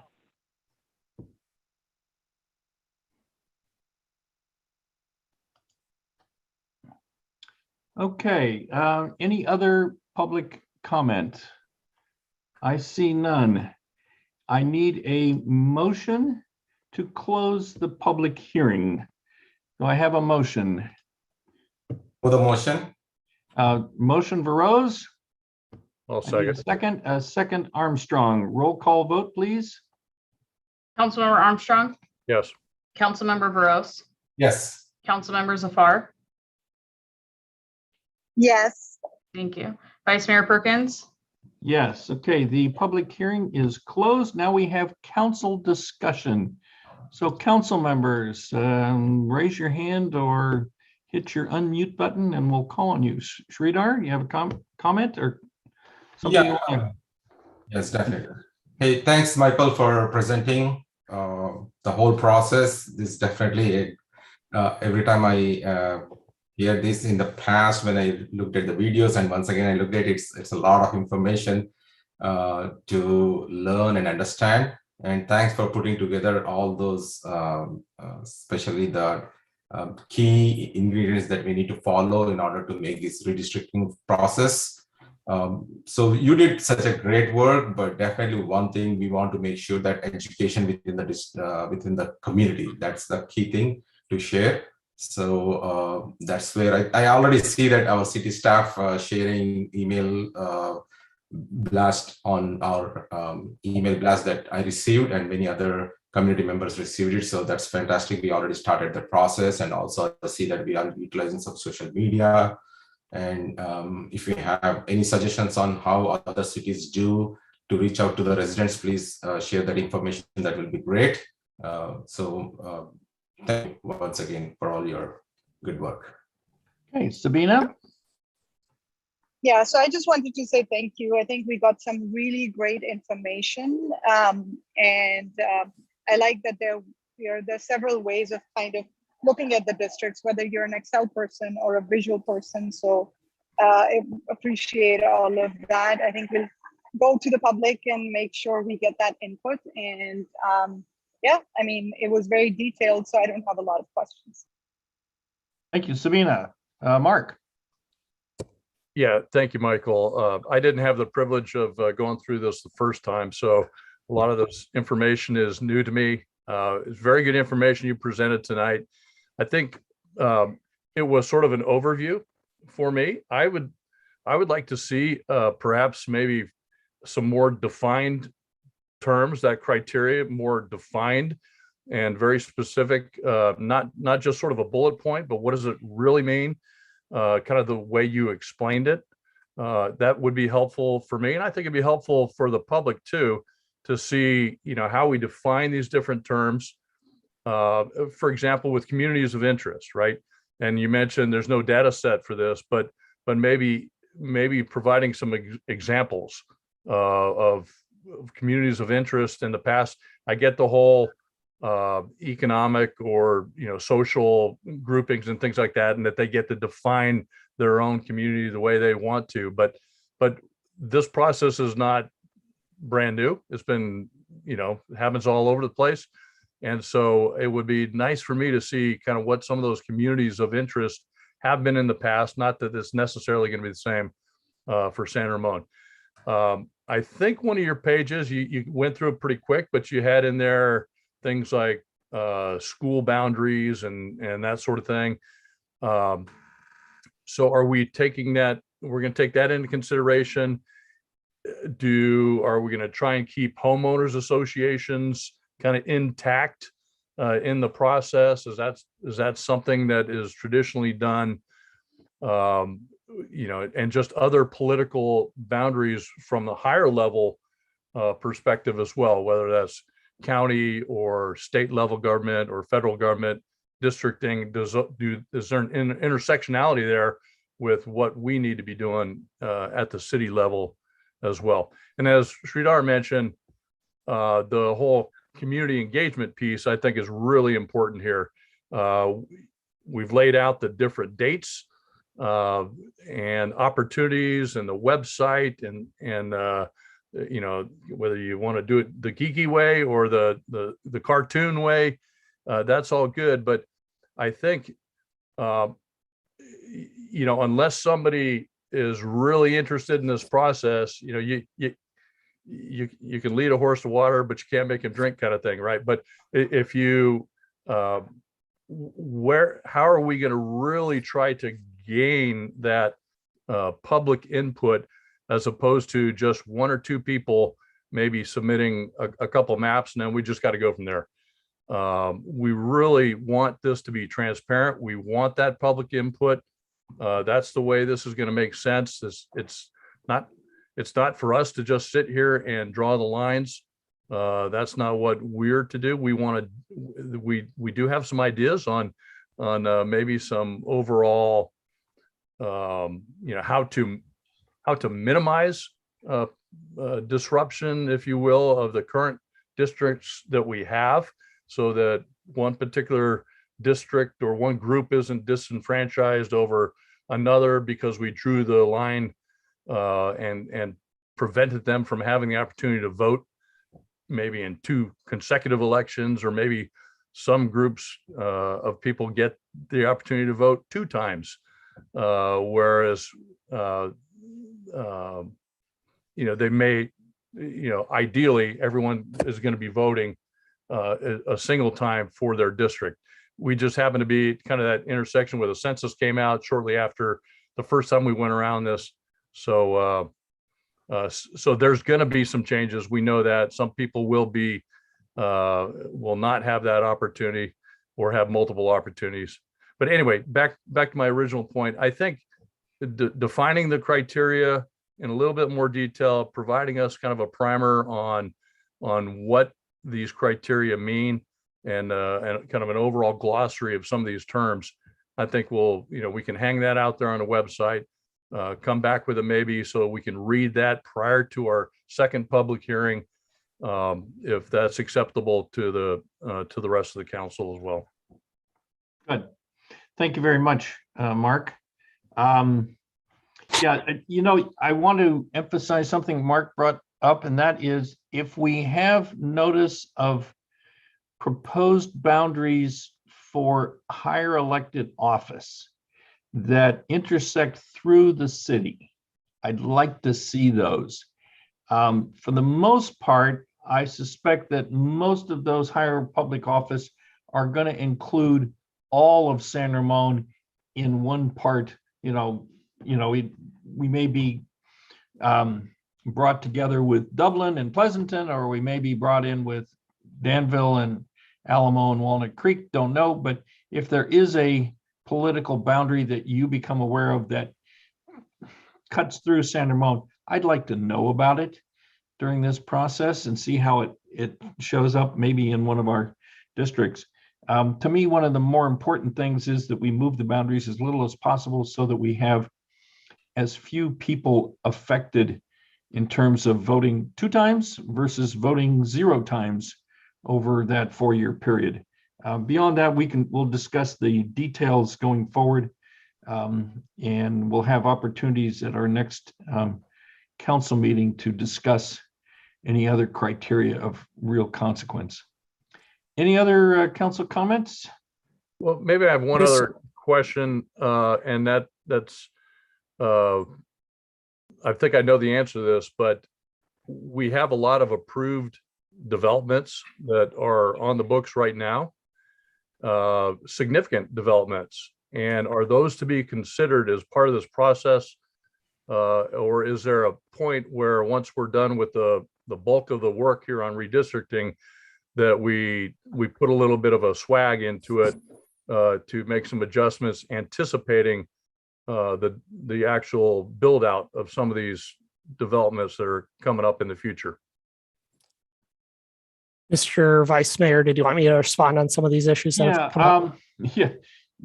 If you talk to our planning department, you'll find that most of the newly approved or proposed developments are in District 1. In fact, I think all but one that I'm aware of are in District 1. And so we ought to at least consider that going forward, to the degree that it makes sense and is allowed. You have any other comments, Mr. Wegman? We'd happy to hear from you.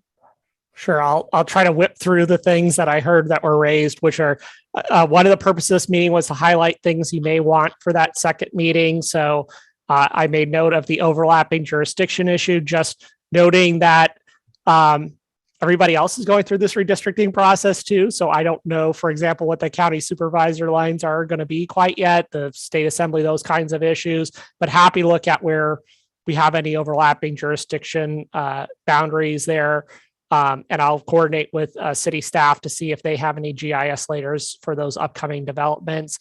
You can consider where you expect future growth as part of this process, and as far as deciding how you're going to divide the city. The one thing you can't do is say, I'm going to leave this district with under 20% population because we're expecting future growth here. That total population number we have to work off is from 2020, but you can have some give as far as looking at that future development. The concept that you are talking about where people get moved from a district such that they may not get to vote for city council for 6 years actually has a term of art. It's called deferral.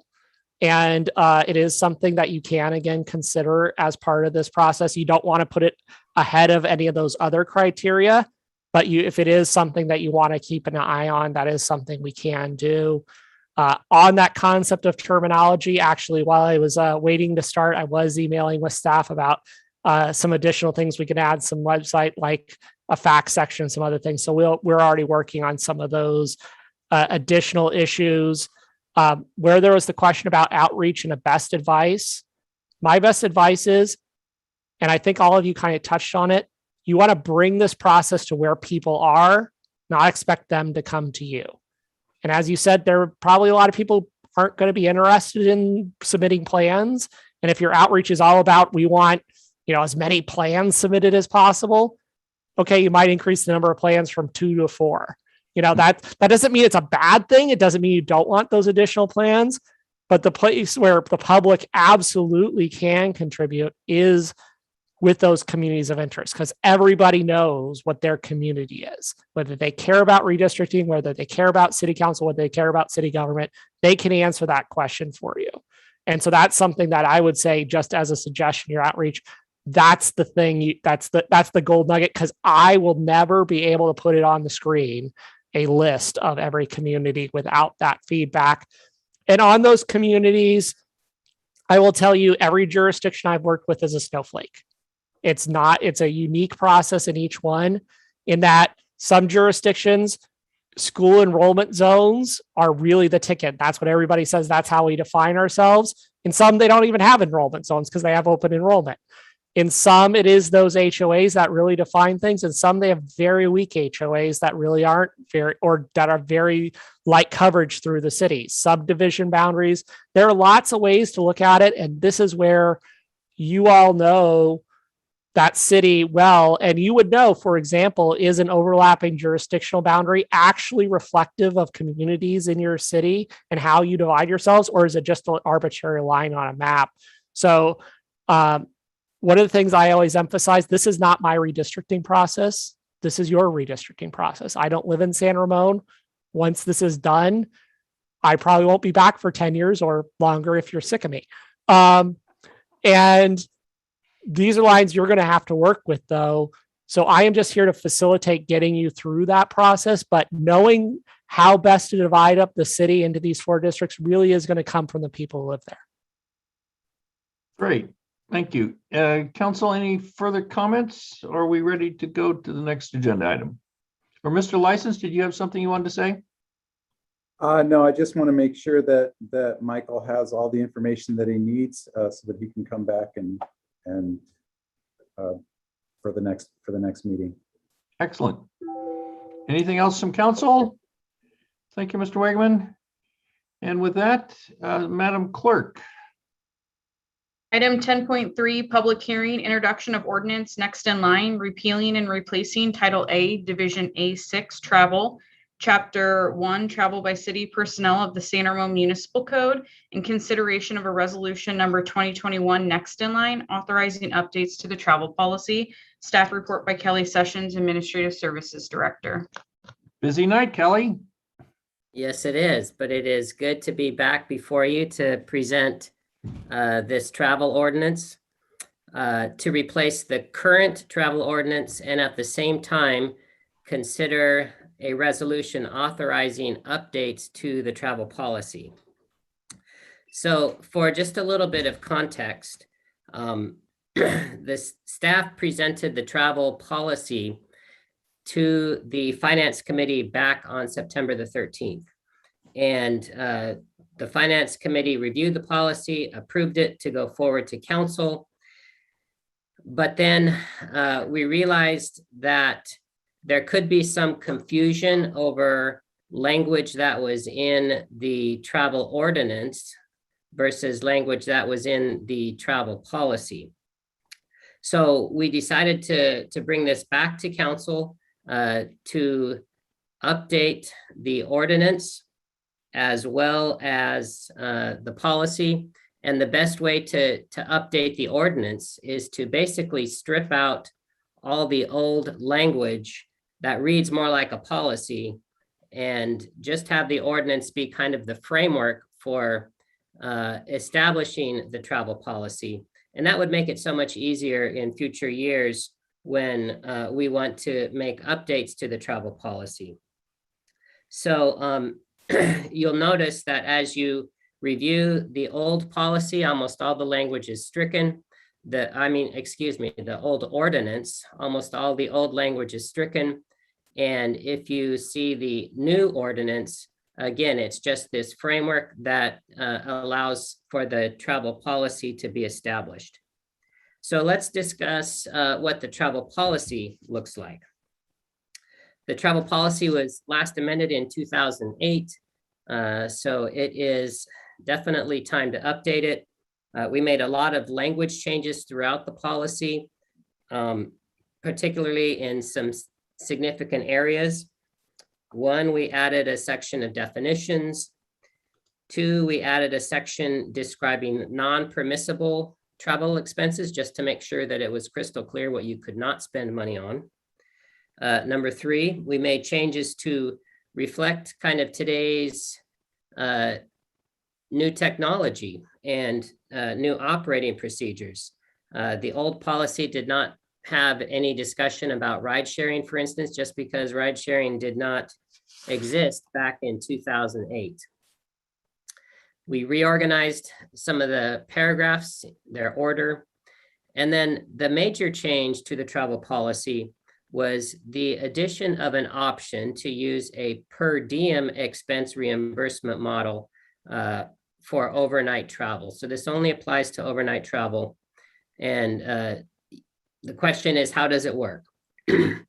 Basically, there is no, with the per diem reimbursement model, there is no need to save all of your receipts and then return those at the end of the trip and total all of those up and submit all of those as a packet. Instead, the travelers would receive a daily stipend to cover all of their meal expenses. So it doesn't really matter how much you spend, you'll still get the same daily stipend reimbursement. Now those rates, the stipend rate is set by the Federal General Services Administration guidelines.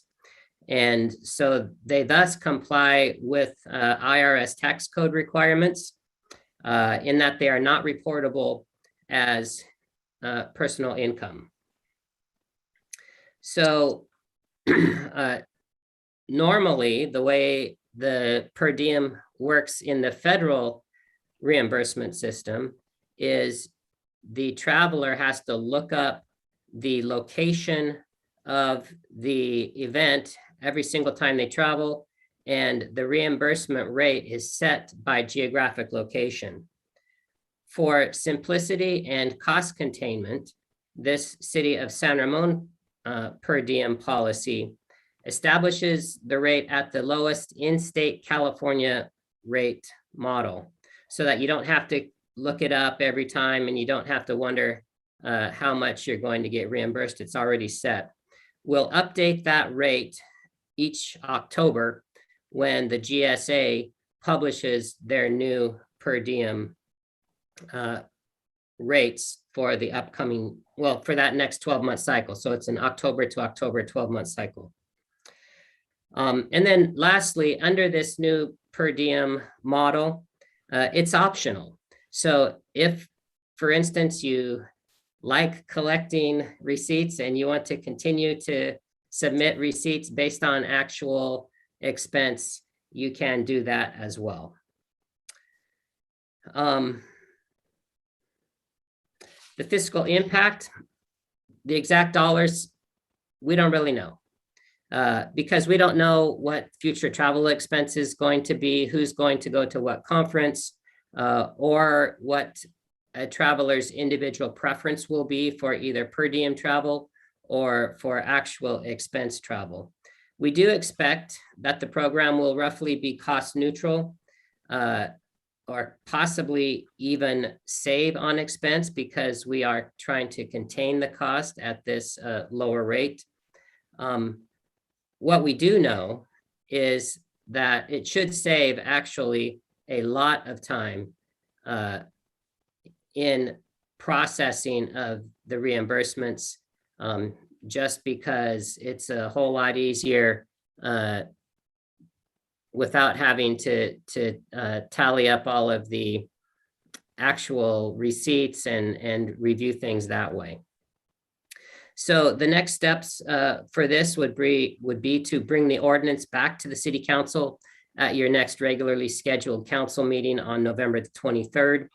If council adopts the travel ordinance, then it would take effect 30 days later, so essentially December 23rd. And again, the request would also be to approve the travel policy via resolution at the same time. And then the travel policy will go into effect at the same time as the travel ordinance. So that is my report. Are there any questions that I can answer? Okay, from council, clarifying questions of staff. If not, oh, Spina, So I yes. raised my hand? Yeah. Yes, you did. So Kelly, are we looking at a system where people can log in and kind of log their reimbursements, or because that's pretty common now. So are we exploring anything like that? This resolution or this travel policy and the travel ordinance does not address that. We have not really considered that. That is a great idea. I suspect that would be a piece of software that would be purchased separately. But I think if we did that, still it would not change the travel policy, because that's just the vehicle or the means by which the reimbursement request would be submitted. The travel policy would stay the same. Yeah, and that makes sense. I just, coming from the corporate world where I've dealt with submitting expenses, and it is so much more overhead when you're trying to do it, taking pictures from your camera and submitting it on an Excel versus, a connected app in a system. And so I know that's not part of this, but I think that's something we should take a look at to just, I think, even make it more streamlined. So just a recommendation on that. Great, thank you very much. Thank you, Sabina. By the way, the software that we use is Concourse, and it is really amazing software. You can use it on app, on PC, or on your laptop, on your mobile. So that is really sleek application that we use at our workplace. It's called Concourse? Yeah, it's Concourse. Thank you. Mark, any questions, clarifying questions? No clarifying questions, but just with respect to the current discussion, I got some pretty extensive experience with travel on the federal side, using both the Department of Defense system called DTS, as well as on the federal civilian side. It is a good thing to do.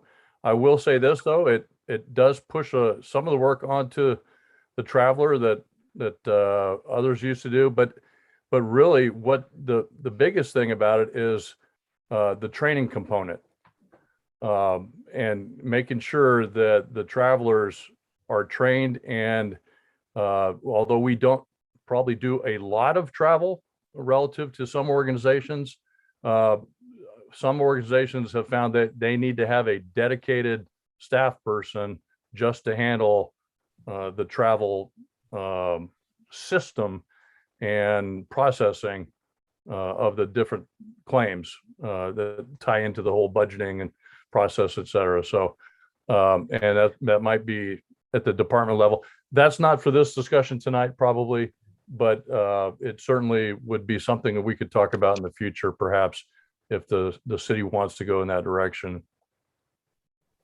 Thank you. Yes, my experience both in the Navy and in at the laboratory was automated submittals and then reimbursement directly to my account. But I'm sure that I'm really glad to see we're doing this per diem style. I know the Navy saved a ton of money when they went to a per diem style rather than having dispersing clerks looking through receipts and adding them all up and that whole rigmarole. So per diem system, I think, was a labor saving in the finance department.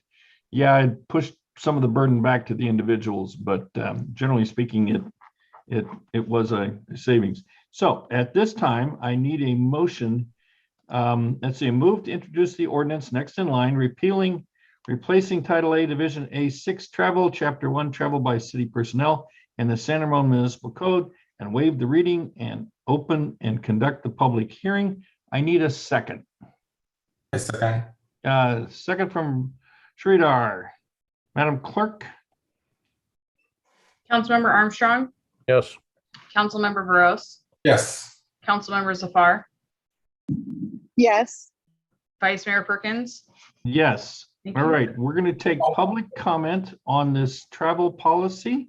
If you wish to speak under public comment on this item, please use the raise your hand feature on Zoom or dial *9 on your telephone. When it's your turn to talk, we'll call upon you. You'll be limited to 3 minutes. Clock will be running on the Zoom screen. A speaker's microphone will be muted at the allotted time. And we're going to take comments on the travel policy. Okay, caller and user number 1.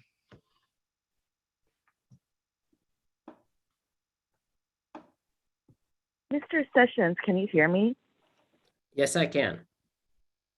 I have spoken with you about this before. I'm disappointed that tonight you did not disclose what is the range. You may not want to disclose the specifics, which is fine. You should have given the council the ballpark of what the per diem is. It is unfair to starve our city workers when you have in the past couple of months asked for permission to spend approximately $500,000 on just consulting fees alone for different financial people. I don't understand why we have to save this money. You never said why. Do we have a deficit for paying, travel costs? Why are you trying to save a buck on the people who work for us, who live in our community, who are our neighbors? Why are you trying to save money on them when you spend so freely on those people who don't live here? Why? I oppose this policy. I really do. It's unfortunate that they have already voted to support this, especially the language that were stricken and then were added. Poorly done. I don't know who did that. I hope it wasn't Mr. License. I don't know who works for his department that might have done that. It's poorly done. Please review the legal language. It is poorly done. It is not transparent. The numbers should be disclosed. And if I were a city worker working for you guys, I wouldn't want to travel. Okay, any other callers? Doesn't appear so. I need a motion to close the public hearing. Let's see. Close the public hearing by motion. I can move. All right, motion Zafar. I'll second. Second Armstrong. Roll call vote. Councilmember Armstrong, Yes. Councilmember Veros, Yes. Councilmember Zafar, Councilmember Zafar, Oh no, Did we lose? we may have lost her. She's muted. You're muted. Yes. There we go. There we go. thank you. And Vice Mayor Perkins, Yes. thank you. Okay, so the One quick comment. we're going to take comments now from all council members. That was just the motion to close the hearing. So comments on the motion, or comments on the ordinance and resolution.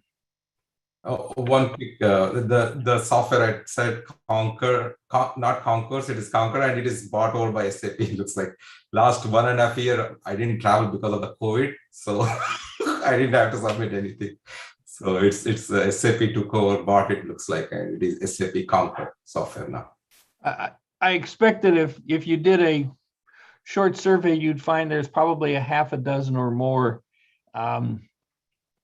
online or cloud-based or otherwise appropriate travel reimbursement programs that might be worthwhile looking at. Any other comments? Okay, so now we need we're going to have a council motion to. Looks like Councilmember Armstrong have a comment. I'm sorry, Mark. Yeah, I'll just say that I like the addition, as you mentioned before, Vice Mayor, about using the GSA approved rate schedule for per diem. What this policy is doing, as I read it, is it's giving the traveler the option of either using that per diem rate or still doing the traditional hand in all your receipts and get reimbursed for everything that you have the receipt for, that's still within the policy guidelines of permissible expenses. So I like the fact that we're giving our city staff the option, our travelers the option to do either or of these, and in some cases that may be to their advantage, but it's not necessarily about advantage. It's about what's streamlining this process for the traveler if they so choose. And so I think it's a good policy the way it's written. I want to agree, because if your travel is to San Francisco and you've got 2 nights in San Francisco and you've got your conferences in San Francisco and it starts early in the morning and all that, you may find that the per diem, the lowest per diem rate in California, doesn't cover, or if you're in San Diego, whereas if you're in Fresno or Modesto, it probably does. So I like the fact, as Mark said, that you have that option going forward. So with that, any more comments? With that, Through the chair, if I could add one comment. Please.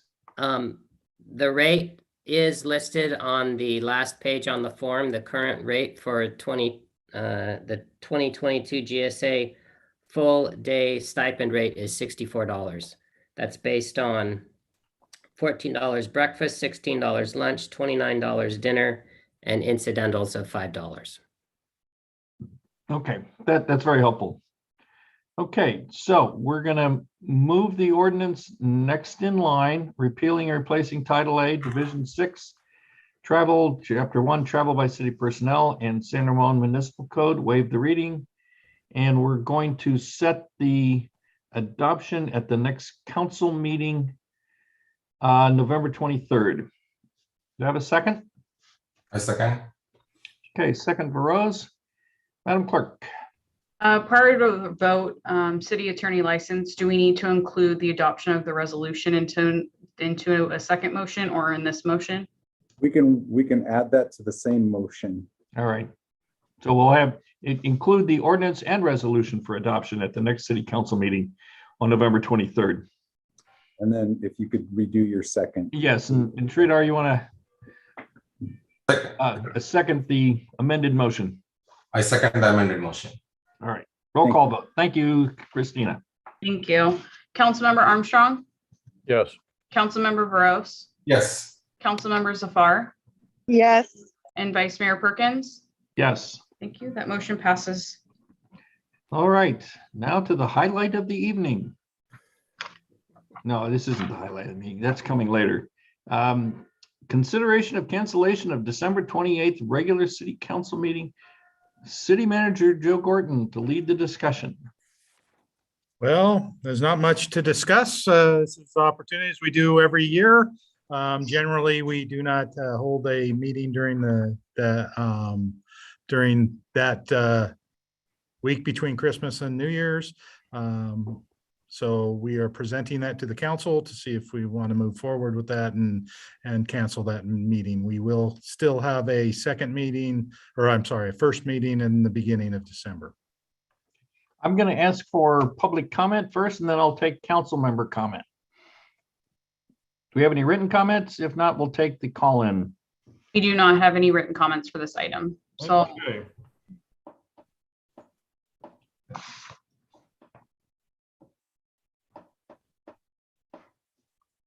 Hi, would the city manager please kindly disclose that if you skip that meeting, then when will be the following meeting be? First question. Second question, when do you guys plan to come back in physical meeting? You cannot just hide behind your screen for live, or do you plan to? Thank you. Joe, would you mind addressing those?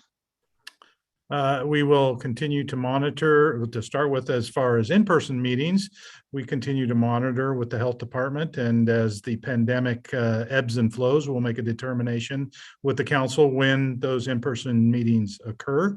There will be a hybrid component of that. As far as the regularly scheduled meetings, nothing has changed, and we have had the second meeting in December canceled for as long as I've been here at the city that I'm aware of, for the last 15 years. And then it will continue to the regular scheduled meeting in January, which would be the second Tuesday of the week in January. That'll be January 11th. I've been here 18 years and we've always canceled that meeting in December for all 18 years. And at that time, it was considered that we had been doing it for many years before that. So, all right, council member comments. I do have one more comment. Oh, yes, please, Mr. Gordon. I'd like Kelly to give you an update on the bonds that were. Well, do you want feedback from the council on the cancellation? I'm sorry, I thought you were moving on to council member comments. You were moving on to comments about cancellation of the. Yeah, I want okay. council comments on cancellation. Gotcha. And then we'll move on to other issues. Sridhar, what do you want to be here? Or you? I don't mind to take off on that day. Okay, you don't mind. Mark? I'm good with the proposed cancellation. Okay, and Sabina? I'm good with it as well. I'll vote for Dave too. So that's a 5-0 for you. Okay. All right. Now let's move on to other city manager comments. All right, thank you. So Kelly is here to just provide the council with a quick update on how the pension obligation bonds are progressing. So thank you. Today, we took the bonds to market, and I have to say it was a fantastic day on the bond market for us. If you recall, a week ago, we started, the underwriters started marketing the bonds.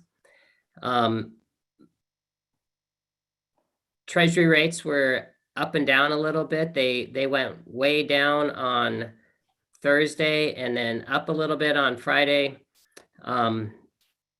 So we weren't exactly sure what it was going to look like this week. Monday, they regained some of the ground they lost on Friday.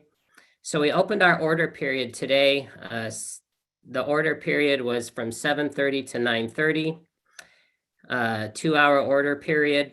We were selling $23.345 million worth of bonds, and everything was wiped out within 1 hour. All the bonds sold.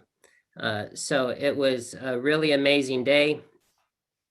The way it works is, they take these orders and they may take orders. Well, they do take orders for whatever comes in.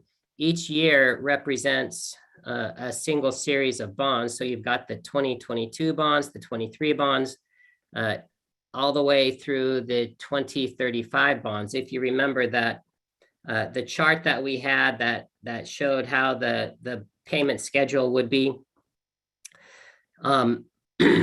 At the end of the day, there's 14 series, so 14 years worth of bonds. At the end of the day, 9 of those 14 series worth of bonds has had orders placed that were 3 times the amount of bonds that we were actually selling. So 3 times oversubscribed. 2 of the years we sold the 2028 and 2029 were over 5 times sold, and one year over 6 times sold. So all in all, we took orders for $71.5 million on our $23.345 million worth of bonds.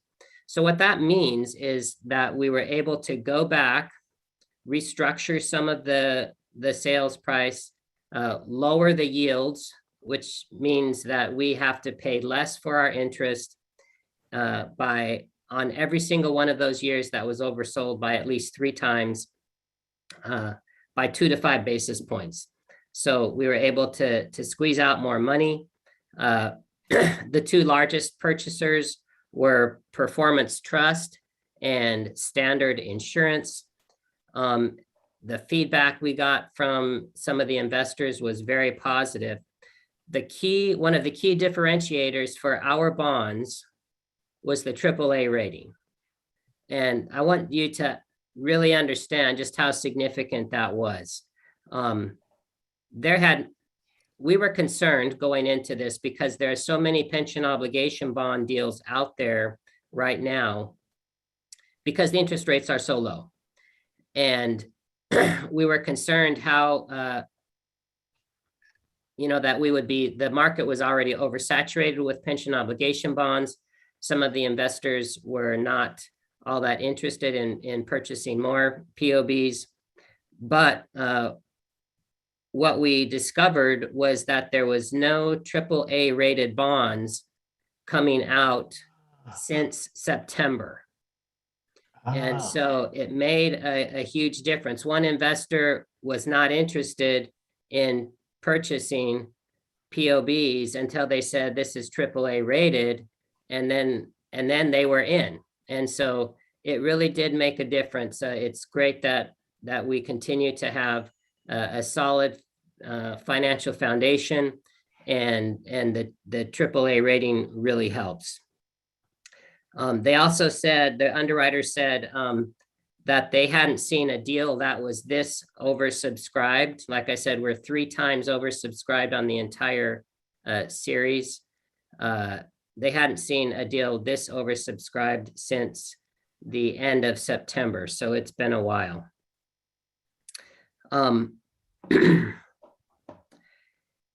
We had a great strategy for marketing the bonds. We knew that there was going to be a big state of California deal that was coming out today. We were going to be competing with state of California billions of dollars in bonds.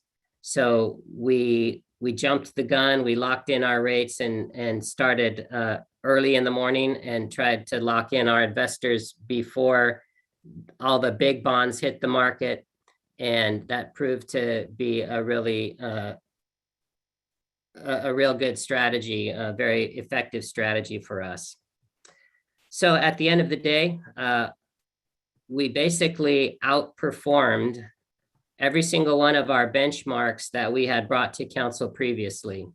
The all-in true interest cost for the entire set of bonds is 2.39%. Total cost of interest is 3.6 million on the 23.345 million that we sold. If you recall, we have these without the bonds, we would have UAL payments to CalPERS. In 2023, we would be owing 2.7 million, 24, 2.9 million, then 25, 2.9 million, 26, 3.0 million, 27, 3.1 million. Each year it was ratcheting up until 2027, and then it starts going back down after that. Well, our year 1 debt service payment to the bond investors is going to be 1.9 million. And then year 2 through year 11, debt service payments will be a little under 2.1 million. And then we've got that long flat period of debt service at 2.1 million with the 3 trailing years. So all in all, the total savings that we will experience over the UAL payments that we would have made is just short of $7.8 million. And we cut, I think it was 2 or 3 years off of the length of the UAL payments. And in no year are we paying more than we would have paid to CalPERS. So all in all, very pleased with the way it went, and we'll be closing the deal on November the 18th. Fantastic. Thank you, Kelly. And thank you for the hard work you and the underwriter and the financial advisor and our marketing team and everybody put into this. And isn't it wonderful that we are AAA rated, because that was the element that helped us stand out. And we've been AAA rated, I want to say, for 10 or 12 years. I remember we did a offering, maybe it was a COP offering many years ago. We bought some financial interest that effectively moved us to AAA rating, but it wasn't because of our status. We bought a underlying guarantee, I guess it was, to move the issue to AAA rating. But to have AAA rating because of our financial condition and the way we operate this city, and Joe and you and Kelly and others deserve a lot of credit for that, because we are here talking about this because of the hard work you and the staff put forth. Fabulous. Mark, Sridhar, Sabina? Mr. Vice Mayor, this is not an agendized topic. Oh, that's true. We can't discuss this. So I ate up all the time, and that's. I just took this as an informational item. And now you have your information. I know we have our information. That's great. We can do so. Okay, I guess we take public comment on this, on city manager comments. Yes, Mr. City Attorney, do we take public comment on this? Yes. Okay, public comment.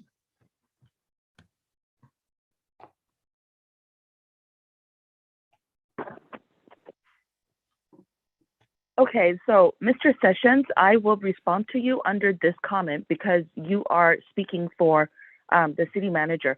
As a public, I don't believe a word you just said. Because of what just happened, you had talked about the policy. I heard you said that the per diem will be according to the federal guidelines and it will be different at every location. All of a sudden, after I questioned you, there is a form. And then now all of a sudden it's $64 per diem. Your report. Vice Mayor, this is not part of this city manager comments. So thank you very much. No, it is, because I'm responding to what he just said about the bonds. Back. I'm saying what he just said about the bonds. It's just not even a week. Your report is as good as no good. Please come back in 3 months. Thank you. Okay. Now, Mr. Gordon, do you have any other comments this evening? I do not. Okay. Now we will go to public comment number 2. If you have not previously spoken under public comment, please use the raise your hand feature on Zoom or dial *9 on your telephone. When it's your turn to talk, we'll call upon you. Remarks are limited to 3 minutes. We encourage your comments. Unfortunately, state law prevents City Council from discussing. Do we have any written comments? We have no written comments. And I see no public comment. So we will move on to City Council members and mayor's comments. So with that, we'll start with Sabina. I don't have any comments tonight. Thank you. Sridhar. I don't have any committee comments, but I do have some community comments. As Diwali Holiday Festival, there are a lot of events going on within city of San Ramon. And as community really express their happiness with our city lights, thanks to city manager Joe. Thanks for taking care of that. And also it's nice seeing some of our council members, Council Member Jaffer at Diwali event in Bella Vista. It's always nice to see people in person, always on the virtual. So glad to see you there. And also we had San Ramon Cricket Association finals for all different groups. So we had a trophy event. Thanks, Councilmember Armstrong being there. Even though my team, I lost the final match, but still it is okay. We took the runner-up cup. It was nice. Once again, nice to see you there. And also there are a lot of other events, festivity events are going on within city. As the folks are sending invitations, please join, enjoy the festivities.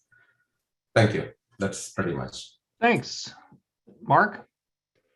As Sridhar mentioned, it was great to see kind of the passionate crowd out there at the San Ramon Cricket Association Awards.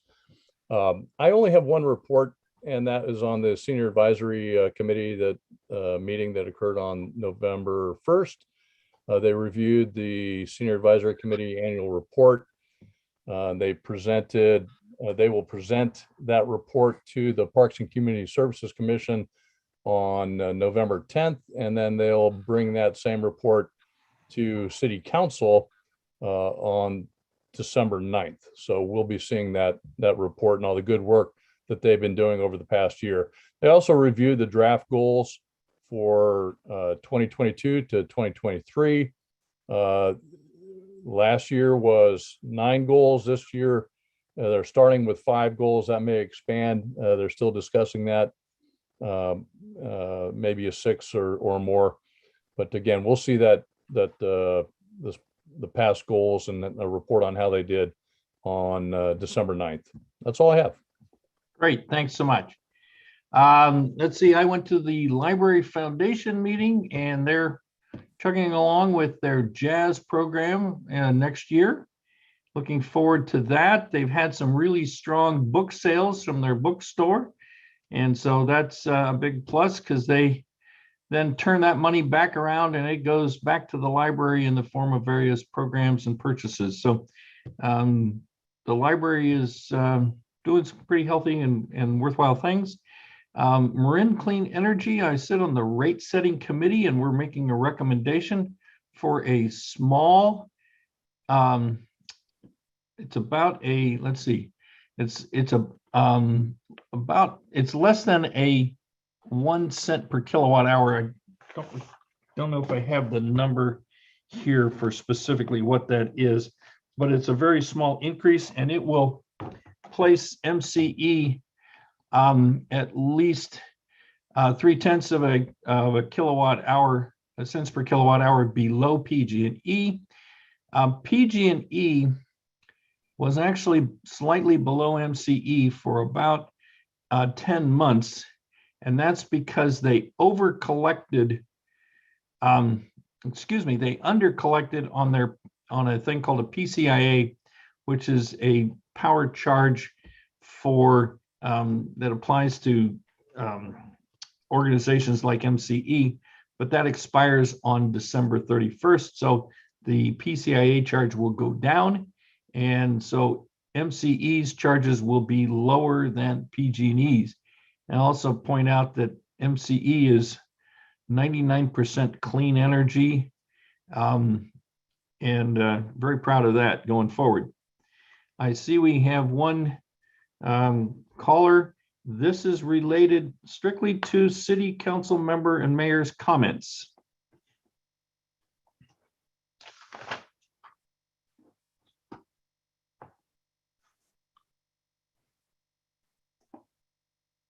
Hi, can you hear me?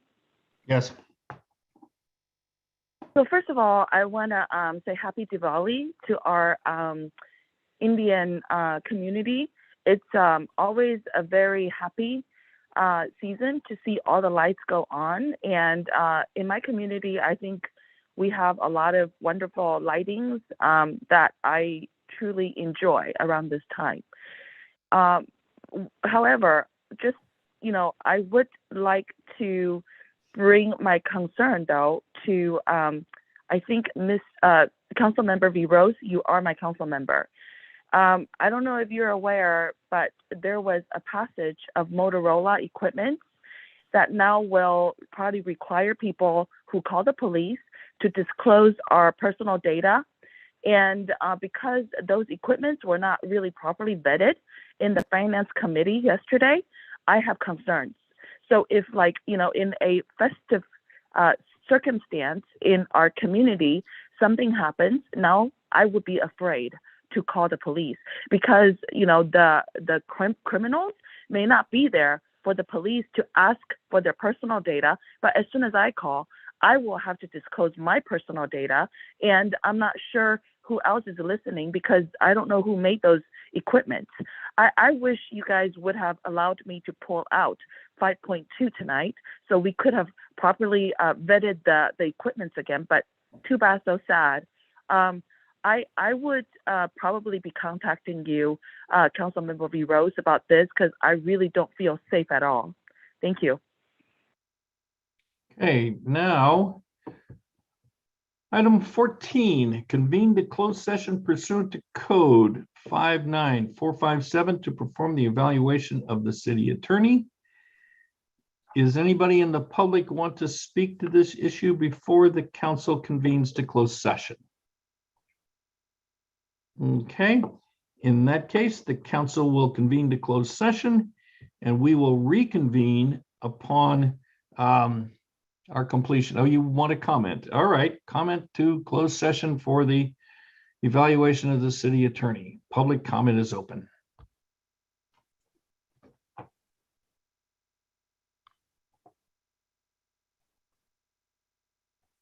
So this is for Mr. License. Mr. License, I want to thank you. I remember the very one time I was not allowed to go into the city hall when I needed to talk to someone in the city hall regarding an issue, and you happened to come by, and then you were able to coordinate for me to get things resolved when I was ignored by the city staff.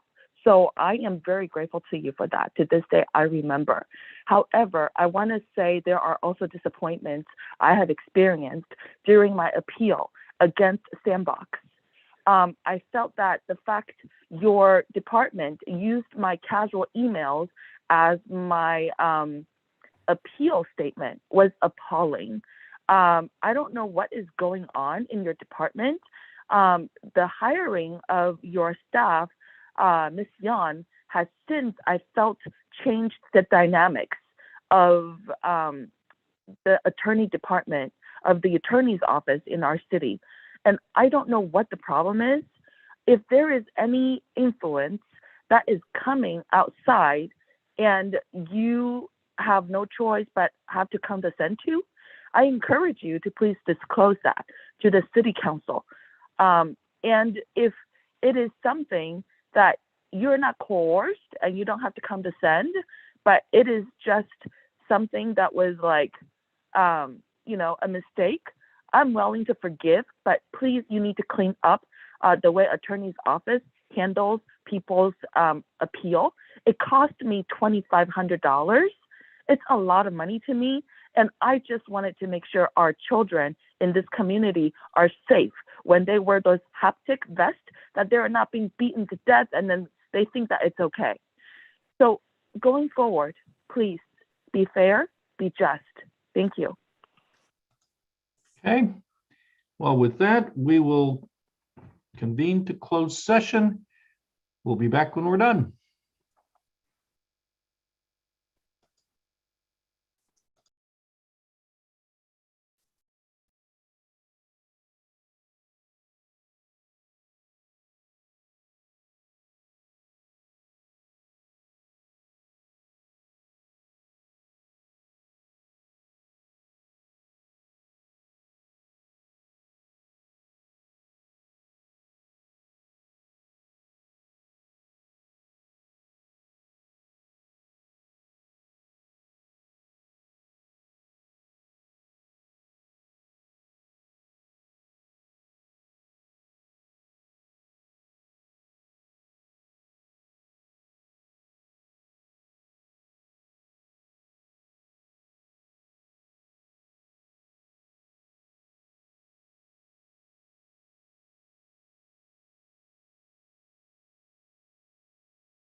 Okay, I'm waiting for an email from Martin with what to say. So.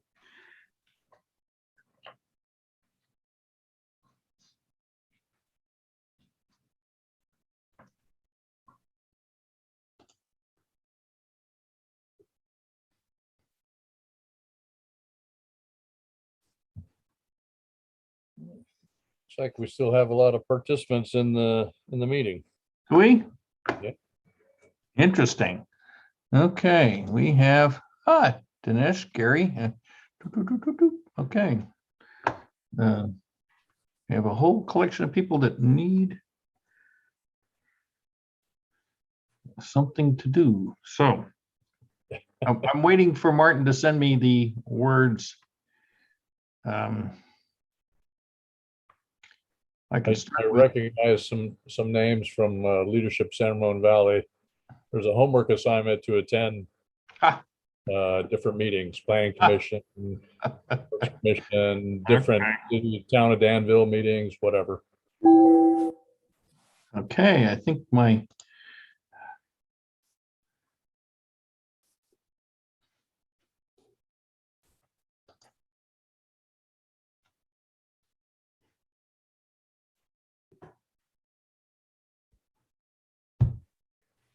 okay, Martin, where's he was going to email me something. He sent to my personal email, not my city. Okay, so are we ready, Christina? Yes, we have a quorum. We Yes. have 3 council members present, so we can reconvene.